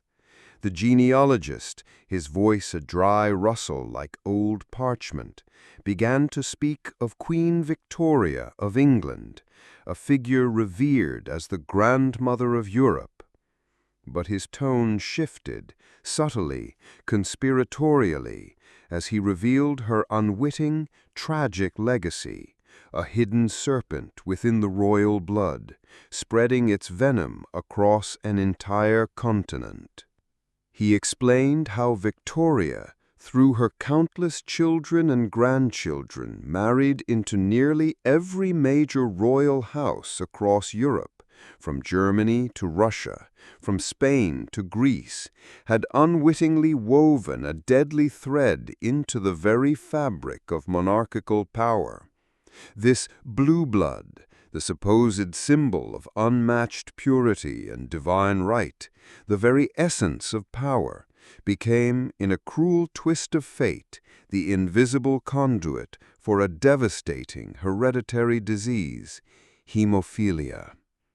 The revelation struck you like a physical blow, a chilling confirmation that your family's suffering was not unique, but part of a far grander, more tragic design. The portraits on the walls, once stern and distant, now seemed to gaze down with an ancient, shared sorrow, their eyes mirroring your own dawning horror. The intricate tapestry of alliances, meant to secure peace, was in fact an unwitting web of shared affliction. As the genealogist meticulously charted the spread of the disease, a profound sense of universal dread settled over you. He spoke of the Romanovs, Russia's imperial family, specifically a dynasty seemingly invincible, yet now tainted by this invisible genetic curse.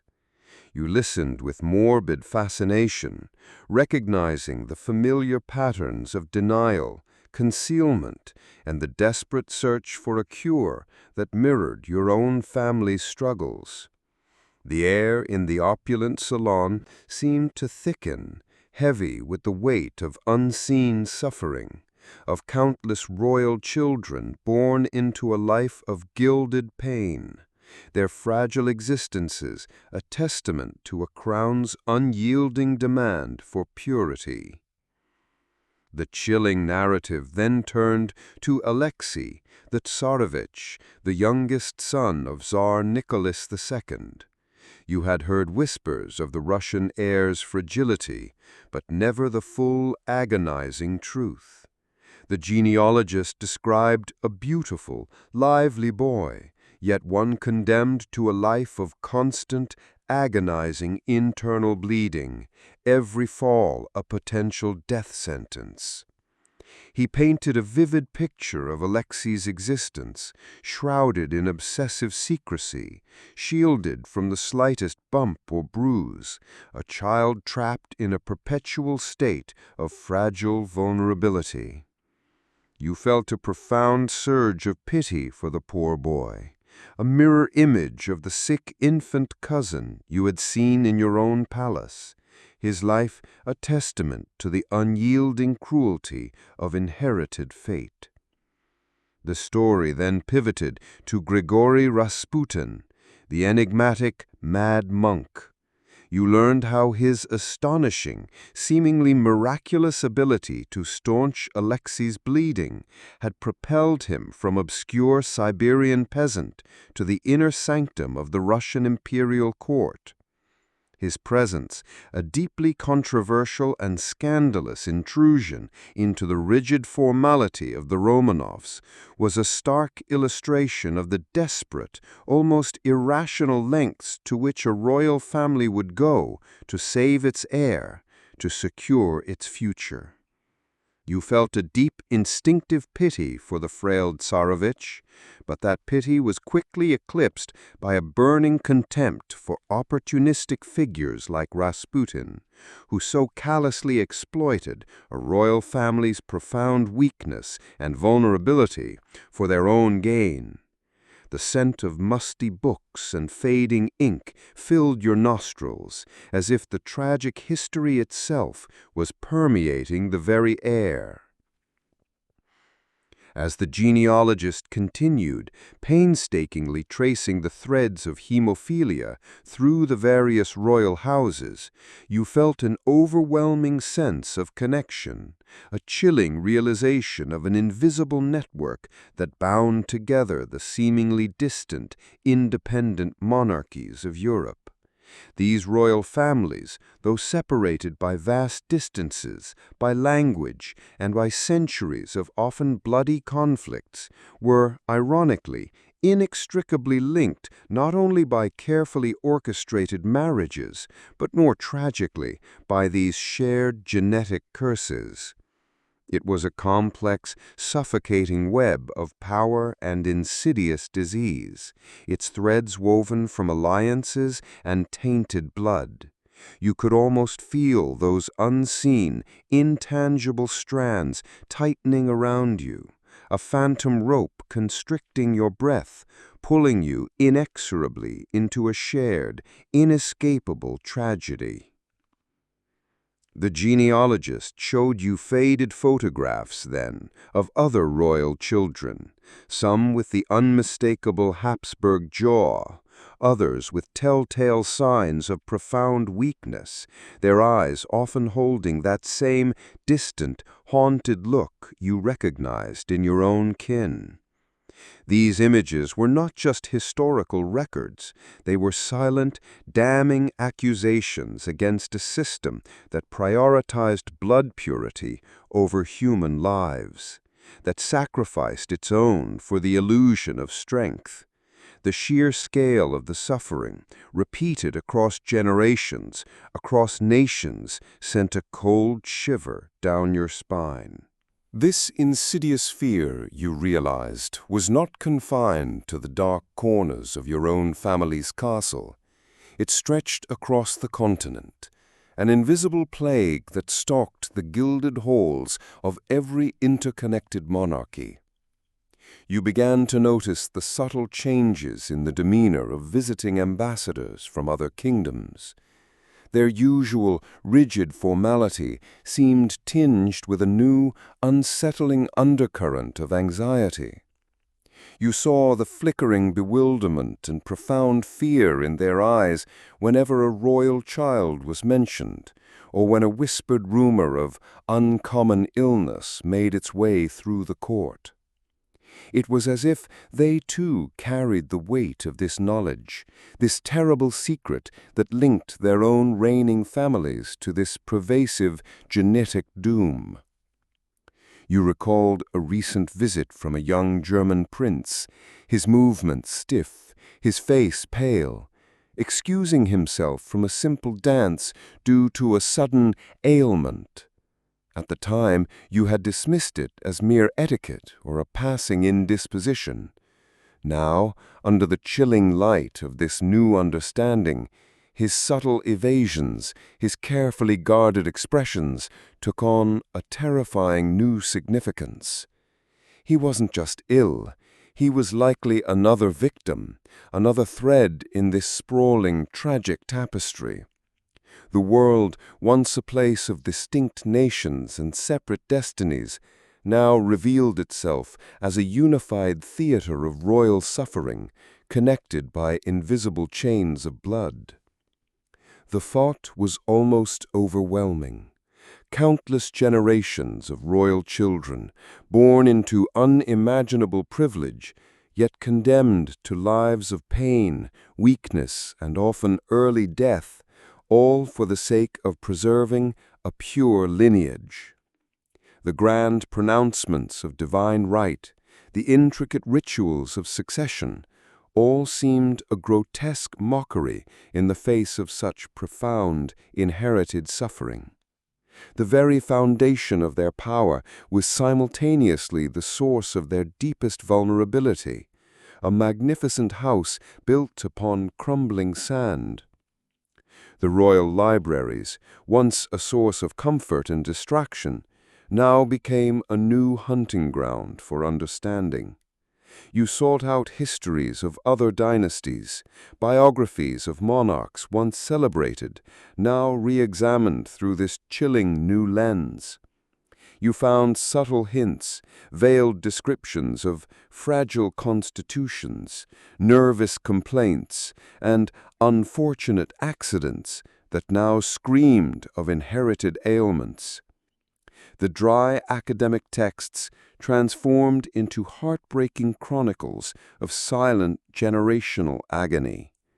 You realized that the past was not merely a collection of facts, it was a living, breathing warning, etched in the very bones of your ancestors. The weight of this shared secret, this continental blight, pressed down on you with suffocating intensity. It transcended your personal grief, becoming a burden of historical proportions.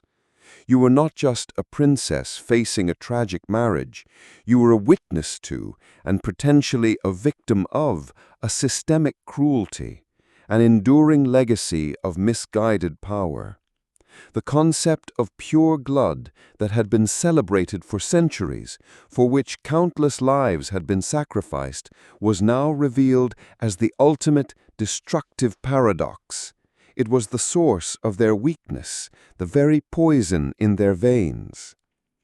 The distant tolling of the castle bells, marking the passage of the hours, now sounded like a slow, mournful dirge, not for a single departed soul, but for the countless, unnamed victims of this royal legacy, their lives silently extinguished for the sake of a distorted ideal.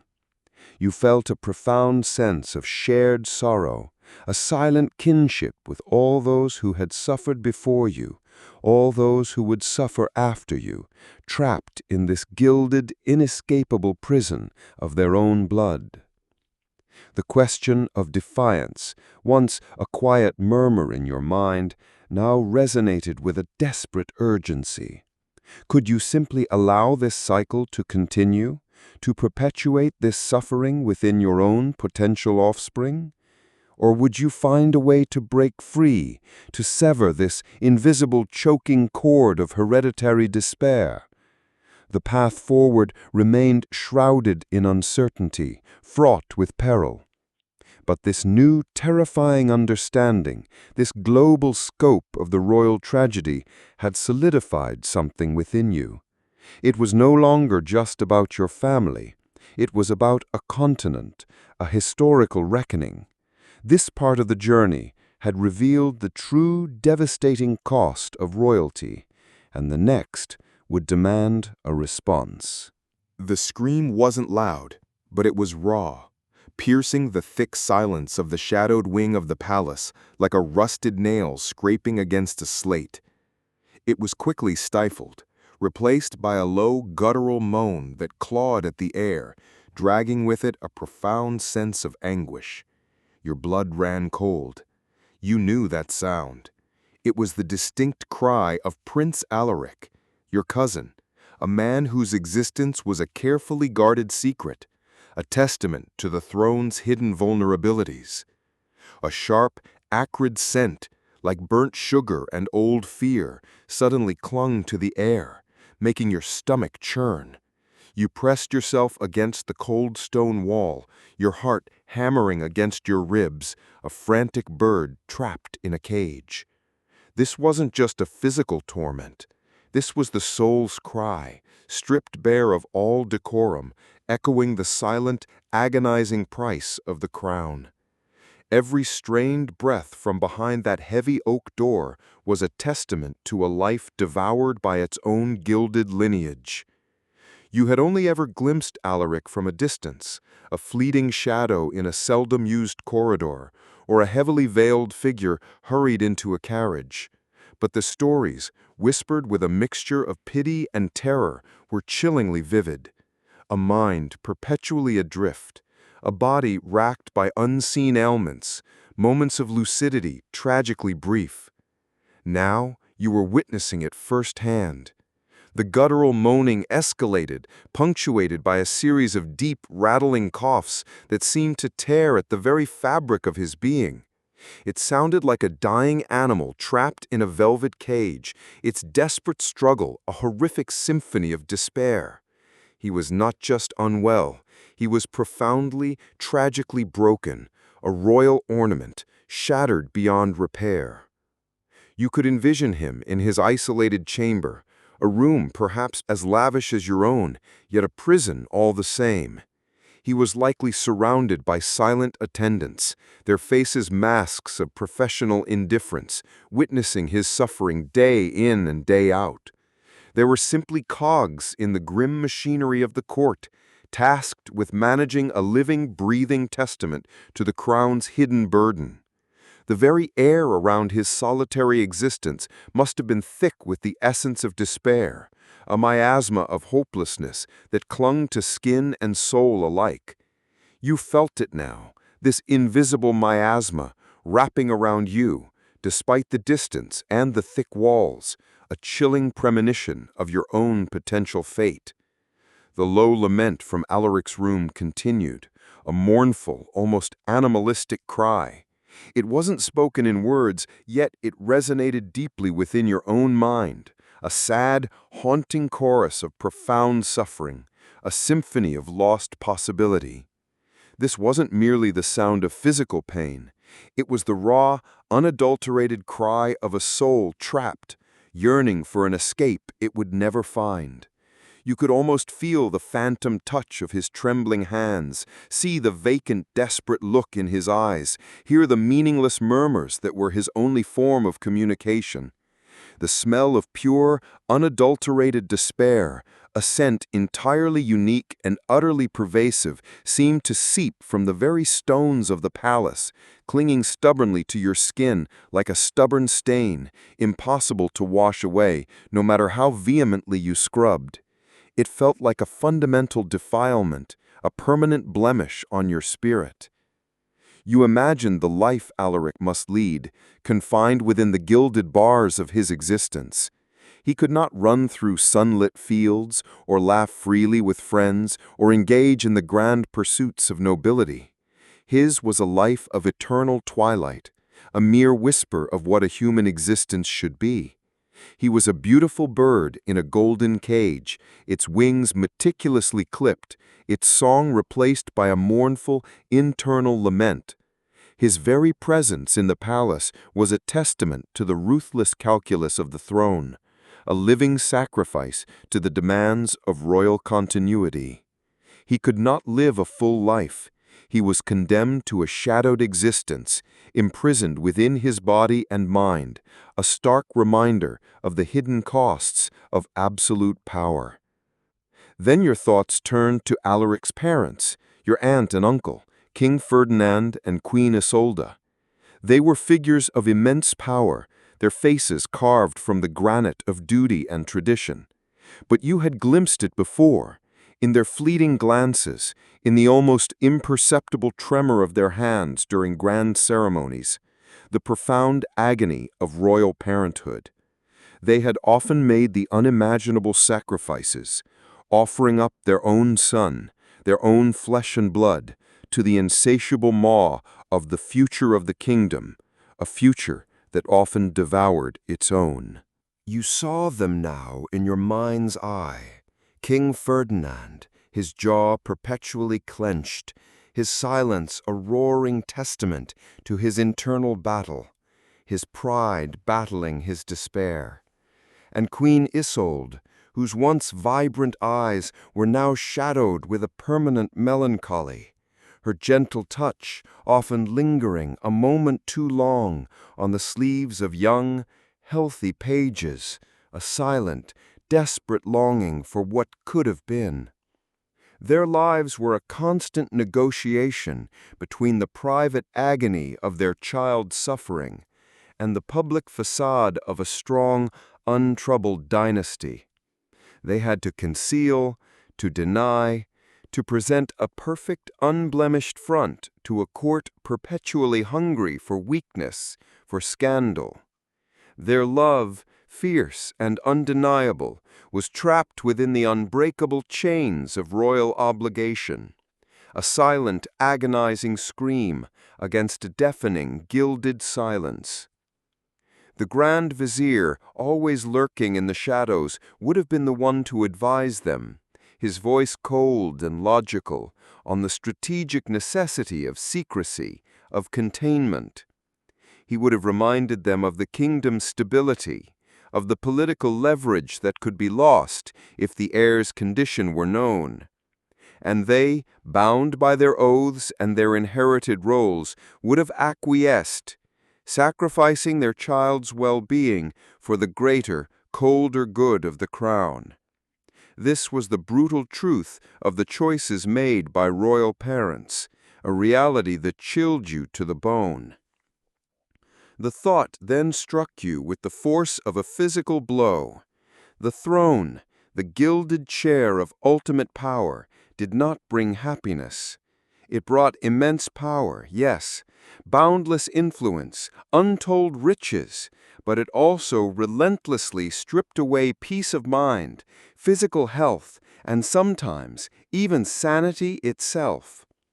You looked at the endless parade of royal figures in the historical tapestries, their faces stern, their postures rigid. You wondered with a deep, aching sadness if they had ever truly laughed, truly cried, truly loved with the unrestrained passion of ordinary people, or if they were merely living statues in a magnificent, never-ending play, performing roles that devoured their very souls. Did they ever know the simple joy of a spring day, the warmth of genuine, unburdened affection, the freedom to simply be? Or were their lives a constant performance, every gesture, every word, every emotion meticulously curated for an audience of courtiers, rivals, and history itself? The chilling truth was that the crown, while granting absolute authority, demanded absolute sacrifice. It was a golden shackle, heavy and cold, binding its wearer to a life devoid of true personal fulfillment. You thought of your own forced betrothal, the cold hand of your spouse, the sterile silence of your royal bedchamber. Your future, laid out before you, seemed a bleak mirror of Alaric's confined existence, only perhaps with a different kind of torment. You were destined to be a queen, yes, but at what cost? What parts of your soul would be slowly, painstakingly stripped away, until only the gilded shell remained? The fear was not just for your body, but for your spirit, for the very essence of who you were. The palace, once a symbol of endless possibility, now felt like a magnificent, inescapable cage, its bars woven from duty and destiny. The cries of Alaric had ceased. A profound, unsettling silence descended again, heavier now than before, as if the very air was imbued with the weight of unspoken grief and suffering. You imagined the servants rushing in, administering some potent sedative to silence the prince, to return him to his isolated, controlled stupor. It was a temporary solution, a desperate attempt to maintain the illusion of order, to keep the hidden truth buried. This was the inheritance of royalty, you realized, not just lands and titles, but a legacy of pain, of forced sacrifice, of quiet, unsung martyrdom. Every decision, every alliance, every grand pronouncement was tainted by this underlying current of human cost. The people you saw in the court, from the highest noble to the lowest scullery maid, were all, in some way, caught in this complex, merciless web of power, their lives shaped by the throne's insatiable demands. You felt a powerful surge of defiance, a quiet, simmering rebellion in your heart. Was there truly no other way? Could one not be a ruler, a leader, without sacrificing every vestige of humanity, every chance at genuine happiness? The thought was dangerous, heretical even, but it resonated with a truth that echoed deep within your soul. You would not be another living statue. You would not let the throne consume you entirely. This was your silent vow, a defiant whisper against the crushing weight of royal destiny. The next part of your journey, you knew, would be defined by this desperate internal struggle for self-preservation amidst the relentless demands of the crown. The dust-choked air of the forbidden archives seemed to hold its breath as your trembling fingers, guided by an instinct honed by months of unsettling whispers, brushed against a loose stone in the oldest, most ignored section of the library wall. Behind it, not a hidden passage, but a small, concealed cavity. Your heart hammered against your ribs, a frantic drumbeat signaling the approach of an inescapable truth. You pulled out a single ancient scroll, tied with a brittle, faded ribbon. Unfurling it, your eyes fell upon a meticulously drawn royal genealogy. But this was no ordinary family tree. Beside familiar names, scrawled in a stark, unsettling crimson ink, were terse, chilling notes. Frail constitution, fits of madness, deformed limb, child died unnamed. Each stark annotation was a fresh stab, puncturing the shimmering illusion of your royal heritage. The very paper felt cold, heavy with the weight of centuries of concealed suffering, of silent scream trapped within its brittle fibers. This was it, the undeniable, irrefutable evidence linking the very foundation of your dynasty, the hallowed practice of maintaining pure bloodlines through marriage within the family, to the pervasive illnesses and tragic deformities that plagued your kin. This wasn't hearsay, it was a damning indictment etched in ink, a whisper from the grave made horrifyingly legible. As you scrolled further, a brittle yellowed letter fell out, its wax seal long broken. It was from King Theron, a revered predecessor, addressed to his own heir, his script shaky, confession pouring from the page like poison. He spoke of the curse upon our blood, a chilling admission of the family's secret, a desperate plea for understanding from beyond the veil of time. This wasn't merely a record of suffering, it was a testament to the deliberate, calculated choices made, choices that had condemned generations to pain. The world tilted. The grand, gilded hall of your palace, once a symbol of unassailable power and ancient splendor, now seemed to crumble around you. Every ornate detail, every shimmering tapestry, every gleaming jewel became a grotesque mockery, reflecting a profound, bitter disillusionment. Everything you had ever been taught, every noble tale of your ancestors, every high reason for your existence, shattered into a million sharp, unforgiving shards. The noble arguments for preserving power, for keeping wealth within the family, now stood exposed as nothing short of naked, brutal selfishness, a cruel charade cloaked in silk and rhetoric. You felt a violent lurch in your stomach, your mind reeling, threatening to unravel, as the horrifying truth slammed into you with the force of a battering ram. A sickening blend of odors assaulted your senses, the metallic tang of old blood, the cloying sweetness of lingering illness, and the raw animalistic smell of fear. These distinct scents swirled and coalesced, creating a thick, suffocating atmosphere that pressed down on you, making each breath a struggle. You felt a wave of profound nausea, your throat tightening, and an overwhelming, desperate urge to flee, to escape this gilded cage that had become a charnel house of secrets. The very air itself seemed poisoned, reeking of generations of concealed suffering and ruthless ambition. It clung to you, permeating your clothes, your hair, even your very soul, an indelible mark of contamination. A profound, burning anger surged through you, cold and hot at once, replacing the initial shock with a fiery indignation.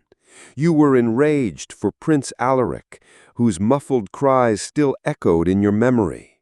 You were furious for the nameless, forgotten children whose abbreviated lives were summarily dismissed in those chilling red annotations. You were enraged for Charles II, whose tormented existence was meticulously documented, a human sacrifice to a monstrous ideal. This wasn't fate. This was a deliberate, calculated cruelty perpetrated by those who claimed to love and protect their lineage. And then the crushing weight of your own powerlessness descended on you. You were part of this relentless, horrifying cycle, a pawn in a game designed by generations of callous ambition. A sharp, wailing gust of wind rattled the high windows of the archive, sounding like the mocking laughter of destiny itself, or perhaps the whispers of your own tormented conscience, echoing the silent screams of the doomed. The very silence of the room, once a refuge, now amplified the turmoil within you, each beat of your heart a drum of despair. The realization that you too were destined to walk this path, to potentially carry and pass on this genetic burden, fueled a desperate primal urge to rebel against the very fabric of your existence. The notes in the genealogy scroll didn't just mention the sickly children. They occasionally alluded to their disappearance or relocation to a secluded estate. You understood now. Not always a death, but a deliberate act of erasure, a silencing of inconvenient truths. The monarchy's perfect image had to be maintained at all costs, even if it meant burying their own flesh and blood in a living tomb, hidden from prying eyes. The letter from King Theron further implicated generations of complicity. He wrote of his own debilitating ailments, his struggle to maintain a facade of strength, and his fervent hope that his heir would find a way to break the chain. But no one had.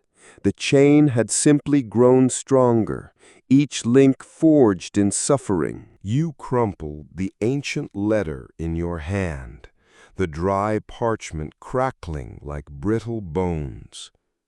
The glamour of royalty, once a shimmering, irresistible allure, was now nothing more than a grotesque disguise, a thin veneer over a festering wound. Every grand ceremony, every opulent gown, every declaration of divine right now tasted like ash in your mouth. Your world had been built on a foundation of lies, a magnificent edifice erected upon the suffering of innocent lives, your own kin. The notion of pure blood was not a blessing, but a scourge of generations of deliberate, self-inflicted poison. Your stomach churned violently, threatening to betray you. You clutched at your throat, trying to suppress the rising bile, the physical manifestation of your moral revulsion. You wanted to scream, to weep, to smash something, anything, to shatter the oppressive silence and the overwhelming weight of this brutal truth. But years of royal discipline, of learned composure, held you captive. You were a queen in waiting, not a common peasant prone to hysterics. Your rage was a silent inferno, burning unseen beneath your carefully composed exterior, threatening to consume you from within. The Grand Vizier's cold, calculated arguments, which had seemed so logical just days before, now revealed their true, monstrous nature. He hadn't been speaking of grand strategy. He'd been speaking of sacrifice, of collateral damage in the ceaseless pursuit of power. He was a puppet master, pulling the strings of destiny, using living souls as his playthings. And your parents? Their stoicism, their adherence to duty, now seemed like an act of profound cowardice, a betrayal of their own hearts, if they possessed any. They knew, they had always known, and they had chosen silence, chosen to perpetuate the horror. You pictured yourself in your future, perhaps a mother to a child born with the same tragic marks, the same destined suffering. Would you, too, be forced to conceal, to isolate, to sacrifice your own flesh and blood for the illusion of a strong monarchy? The thought was a cold iron hand seizing your heart, squeezing the life out of any remaining hope. The future, once uncertain but full of potential, now stretched before you like a desolate, predetermined path, a grim corridor leading to inevitable, inherited sorrow.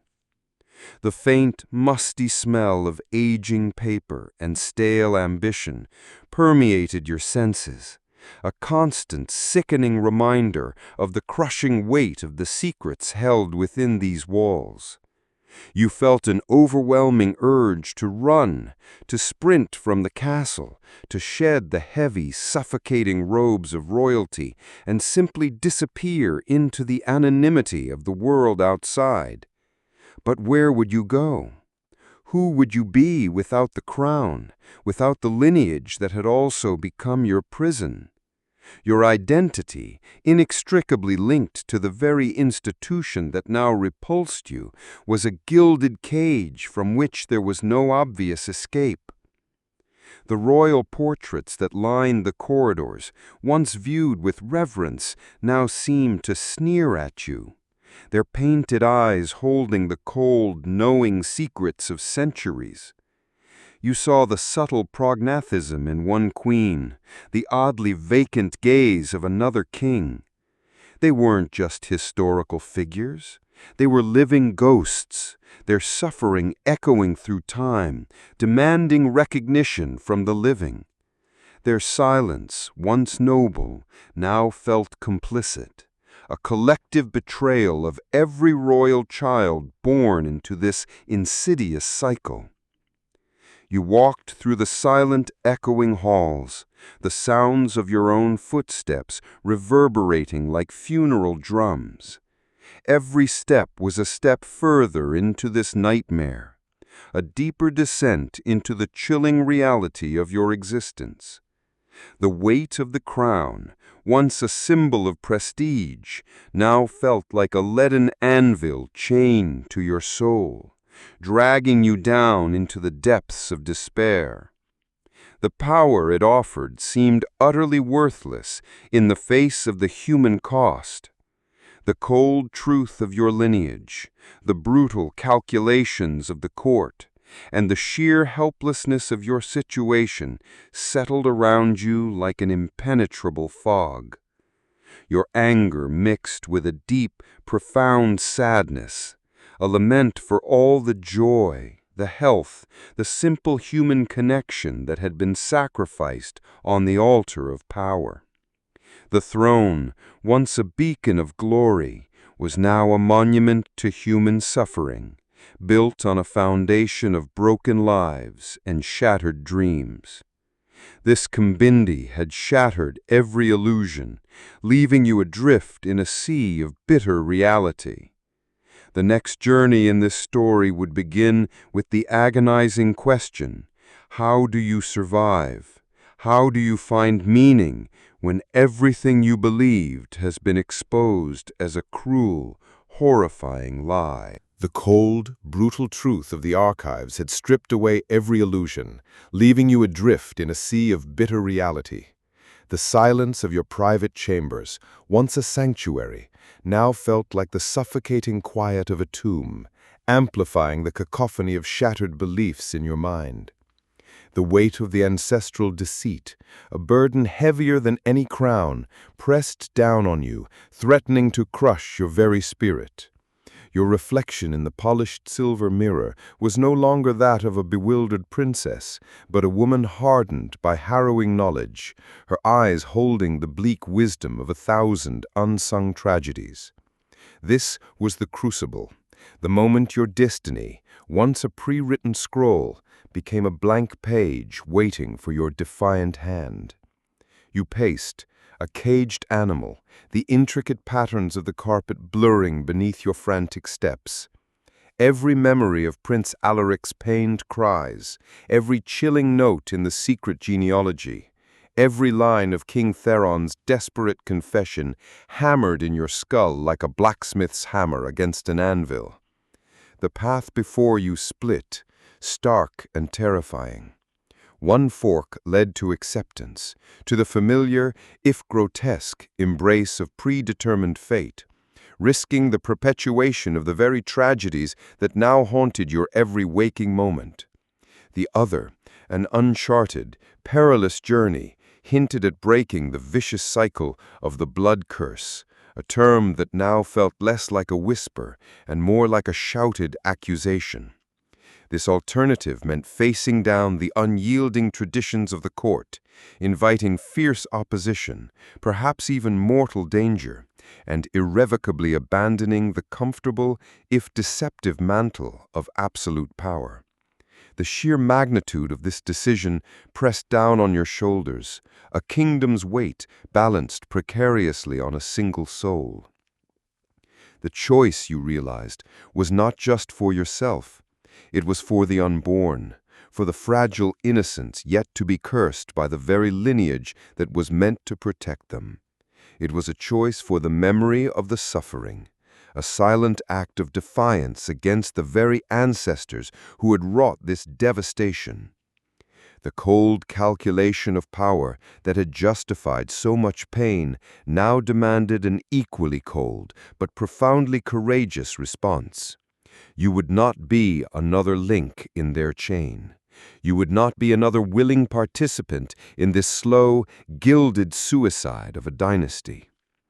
Your first act was small, almost imperceptible. A pebble dropped into a vast, stagnant pond, yet to you it felt like moving a mountain. You began by subtly inquiring about Lord Ariston's youngest daughter, Lady Ilara, a child rumored to be delicate, prone to unexplained fevers, and a peculiar lameness in one arm, a clear echo of the Habsburg jaw's insidious spread without its direct mention. Whispers of her being sequestered, much like Prince Alaric, had reached your ears. Through hushed conversations with sympathetic ladies-in-waiting and discreet inquiries made by trusted, long-serving servants, you discovered the truth. She was indeed kept from the court, her condition deteriorating under the care of traditional, ineffectual physicians. With a resolve born from desperation, you initiated a series of carefully orchestrated maneuvers. You used a distant connection, a forgotten favor, to arrange for Master Thomas, a renowned scholar-physician from a remote monastery known for his unconventional, even radical medical practices, to be discreetly summoned. He was not a court physician, bound by archaic theories and the fear of royal displeasure. He was a man of genuine learning, unafraid to challenge established norms. This was a direct, albeit silent, defiance of the court's rigid conservatism, a whisper of rebellion against centuries of stagnant medical practices. You ensured he would care for Lady Ilara away from the prying eyes of the court, cloaked in secrecy, a private act of mercy. Each careful step you took, each whispered instruction, felt like the laying of a single determined stone on a new, untrodden path. The next challenge was your own marriage, a political chess piece wielded by your parents. The whispers of a new betrothal, possibly to a distant cousin from a neighboring kingdom, had already begun. This would be the true test of your newfound resolve. You knew a direct refusal would be met with outrage, perhaps even outright punishment. Instead, you adopted a strategy of subtle resistance, of deliberate, almost imperceptible delays. You feigned a lingering ailment, a delicate constitution that required prolonged rest and meticulous care, pushing back proposed dates for diplomatic visits and formal introductions. Your body, once a symbol of purity, became a weapon of quiet defiance, a fortress against unwanted alliances. You subtly began to advocate for matches outside the immediate royal circles, suggesting unions with powerful yet distantly related noble houses known for their robust health and vibrant offspring. You framed these proposals in terms of strategic advantage, securing new trade routes, buffering against aggressive neighbors, acquiring fertile new lands. You clothed your rebellion in the very language of their ambition, a wolf in sheep's clothing, masking your true intent with palatable political rhetoric. Each suggestion was met with skepticism, but not outright rejection, for your arguments were undeniably sound from a strategic perspective. This wasn't a narrative about changing the entire world in a single grand gesture.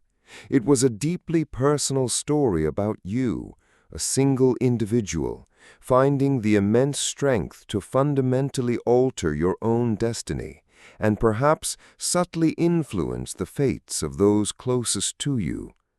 The harrowing journey through the palace's hidden truths had transformed you from a mere passive pawn, moved about the chessboard by the cold hands of others, into a formidable player with a burgeoning, undeniable will. You now possessed a clarity of purpose that transcended the suffocating fear of the past. The chains of inherited destiny, though still heavy, no longer felt unbreakable.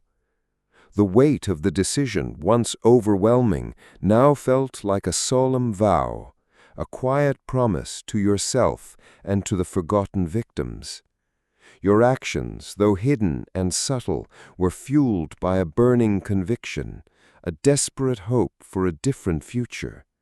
You began to see potential allies in the unexpected corners of the court, the young scribe who had exchanged a fleeting glance with you after the council, the aging chamberlain who harbored a secret disdain for the vizier's rigid orthodoxy, even some of the younger, more open-minded members of the lesser nobility. These were tentative connections, threads of potential support, fragile as spider silk, yet holding the promise of a nascent revolution. Your days became a delicate dance between outward conformity and inward rebellion. You continued to attend court functions, to participate in the rituals of royal life, to wear the opulent gowns that felt like gilded shackles. But beneath the surface, your mind was constantly working, scheming, searching for opportunities to subtly undermine the very system you were forced to inhabit. Each smile was a mask, each polite conversation a reconnaissance mission, gathering information, identifying weaknesses in the court's defenses. The Grand Palace, once a prison of despair, transformed into your strategic battleground, its echoing halls now filled with the silent footsteps of your nascent war. You felt the constant pressure, the pervasive sense of danger that came with challenging centuries of tradition. A wrong word, a misplaced glance, a too bold suggestion could bring the full crushing weight of the monarchy down upon you.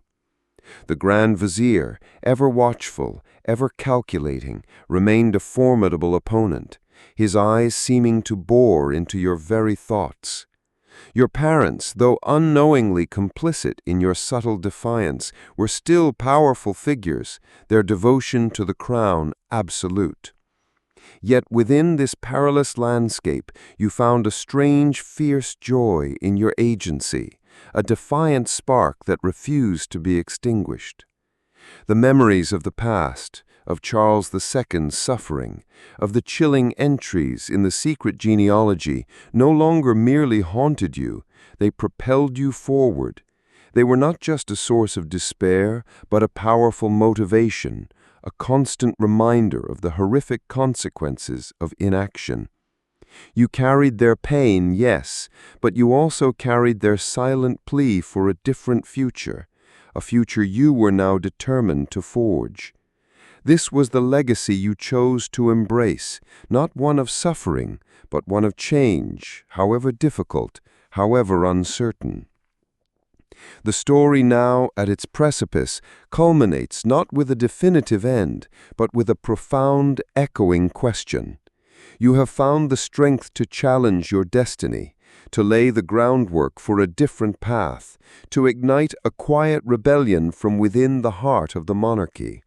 But the battle is far from over.